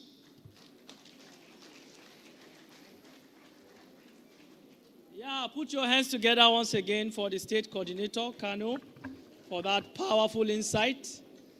Well, I also want to use this opportunity to welcome myself. My name is Zacchaeus Isuabagi. I am the Kaduna State Coordinator of the Young Africa Works Project. Yeah, put your hands together for me. I think I deserve an applause. Yes. I wouldn't want to repeat what Nathaniel has said, but for me, I think we are rightly positioned to produce the kind of impact that is required. Dr. Ken started by saying Nigeria is the highest producer of cassava, highest producer of yam, highest producer of what? Cowpea. But from what I'm seeing, the possibility of the synergy between Kano, Kaduna, and Lagos, Nigeria will also become the highest producers of successful agripreneurs. Yeah, I think you should put your hands together for that. Yeah, thank you. Now, what am I seeing? I'm seeing a very perfect market. I'm seeing a very perfect working relationship. We were driving here this morning. I kept seeing a lot of people, seeing vehicles, and I asked the person I was sitting next to, who is feeding all these people? Unlike in the north, you can be driving for 50 kilometers and all you will see is a farm, maize farm, sorghum farm. You see them, limitless. But I keep seeing people. This is market. So I speak tonight to the young people in Lagos. You can partner with the young people we are raising in Kaduna so that they push these resources to you here. You can do the processing here, and the market is here. There are a lot of tomatoes produced there. There are a lot of onions produced there. You can be the aggregating link in this place. I was listening to a presentation from the Ministry of Agriculture. They said they are going to establish a rice mill. And they are thinking of how to feed that mill. There is a lot of rice produced in Kaduna and in Kano.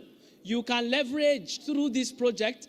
We will facilitate that kind of partnership. We'll link you guys together and business will be established. So I put it to you that we have all the stakeholders, we have all the resources, and we have all the opportunities, and we also have all the support you need to succeed in agriculture. So thank you very much for listening. Yeah, put your hands together for everything that has been said. Good. At this point in time, we will wish that we go out for lunch, and the process for that will be similar to what we did during the tea break. So you go to the spot closest to you, while our dignitaries in the high table will move to exactly where they took the tea break to have their lunch. So ushers, you will kindly help me lead our dignitaries first to the spot up there for their lunch. While the same way, you can start making that movement because we have like 30 minutes to achieve that task. So you can start, just move closest to the spot nearest to you. Let's go together in this activity carefully and with high sense of coordination so that we're able to wrap up this in the shortest possible time. Thank you very much. I'll be back here in the next 29 minutes, 50 seconds. Thank you.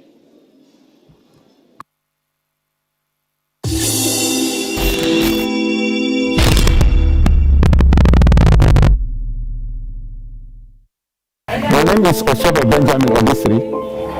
I am the CEO of Farming Agri Service Nigeria.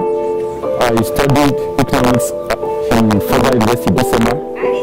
Now welcome to my community, Nasara Awa in Bichi local government, Kano State.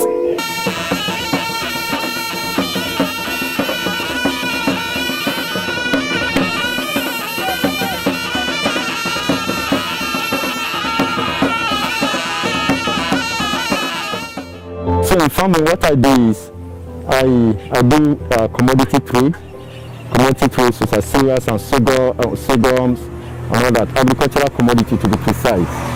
So we have customers from Lagos, customers from Delta State and Onitsha that have make purchase from us. We also serve, I also serve as an aggregator for companies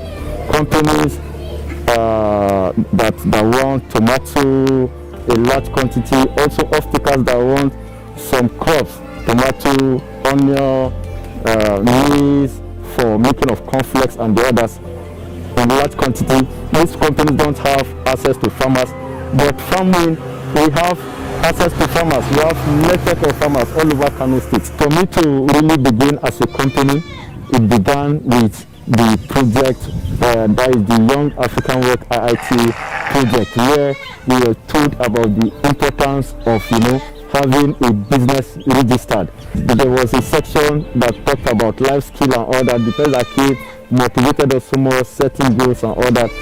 So they talked so much about opportunities that come, and the only way you can harness them is by having a registered business. So this really make me to have a second thought. Since the very first day that I attended lecture, I was inspired that I have to start up a campaign and make this business to be very formal, as we can see now.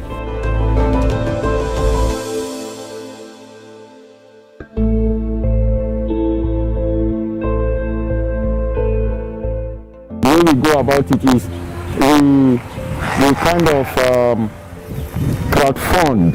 Okay, we crowdfund and we come together, investors bring out their fund. When during the harvest time, when these things are cheap, we bought them and then we sell when the prices have appreciated. We tested him with little capital and he lived up to expectation. And we discovered that if he was faithful in that which was small, it will not be a problem investing bigger fund into his business. So when he told us he has come up with a registered business somewhere, we knew it was the right thing and the right direction to go.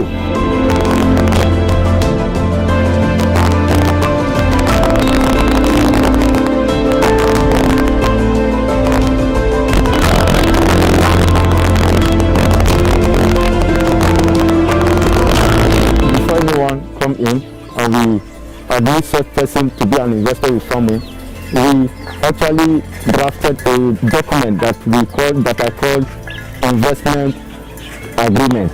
The investment agreement was actually one of those things that we learned in the Young Africa Work IITA project that I was able to learn such this. It has really given credence to what we do because it have really made so many people to develop their trust and confidence also because there is something that is back, that is legal, written.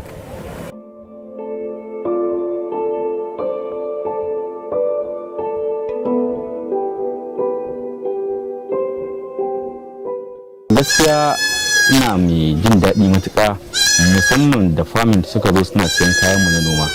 Saɓanin a baya gaskiya idan mun yi noma mukan iya kaiwa kasuwa kamar ta Bichi, Badime, amma ba ma samun yadda muke so irin wannan lokacin na yanzu.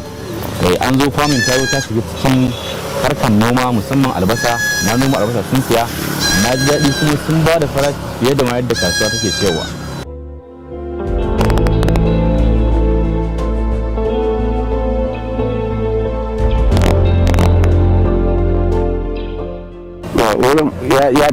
zuwa wannan hanyar da ya taimaka wa iyalina kudin da nake samu daga hanyar ina sayar yara na littattafai da birika da kayan makaranta da uniform a sakamakon wannan kudi da ake bani ana biya na 30,000 a wata.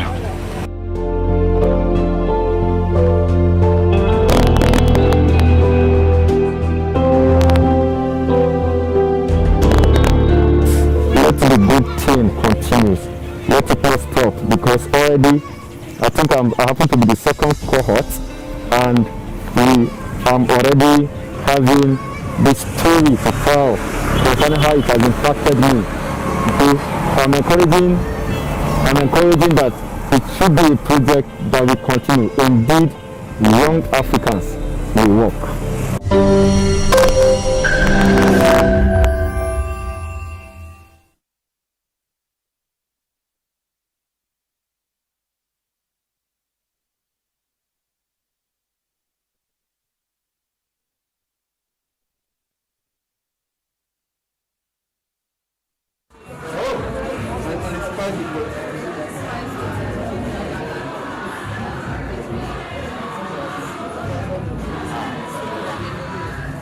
So shelf life will be very short. Yes. 4 hours. Take off food in the fridge. So you take off the food in the fridge. Or it's winter.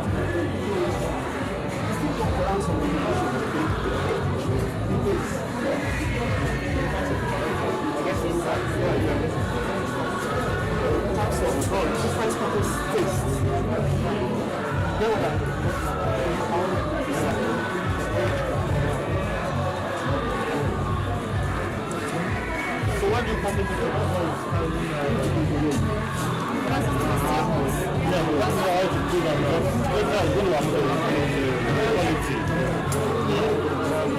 so always let's build our trade packages. Yeah, this will make it quality time.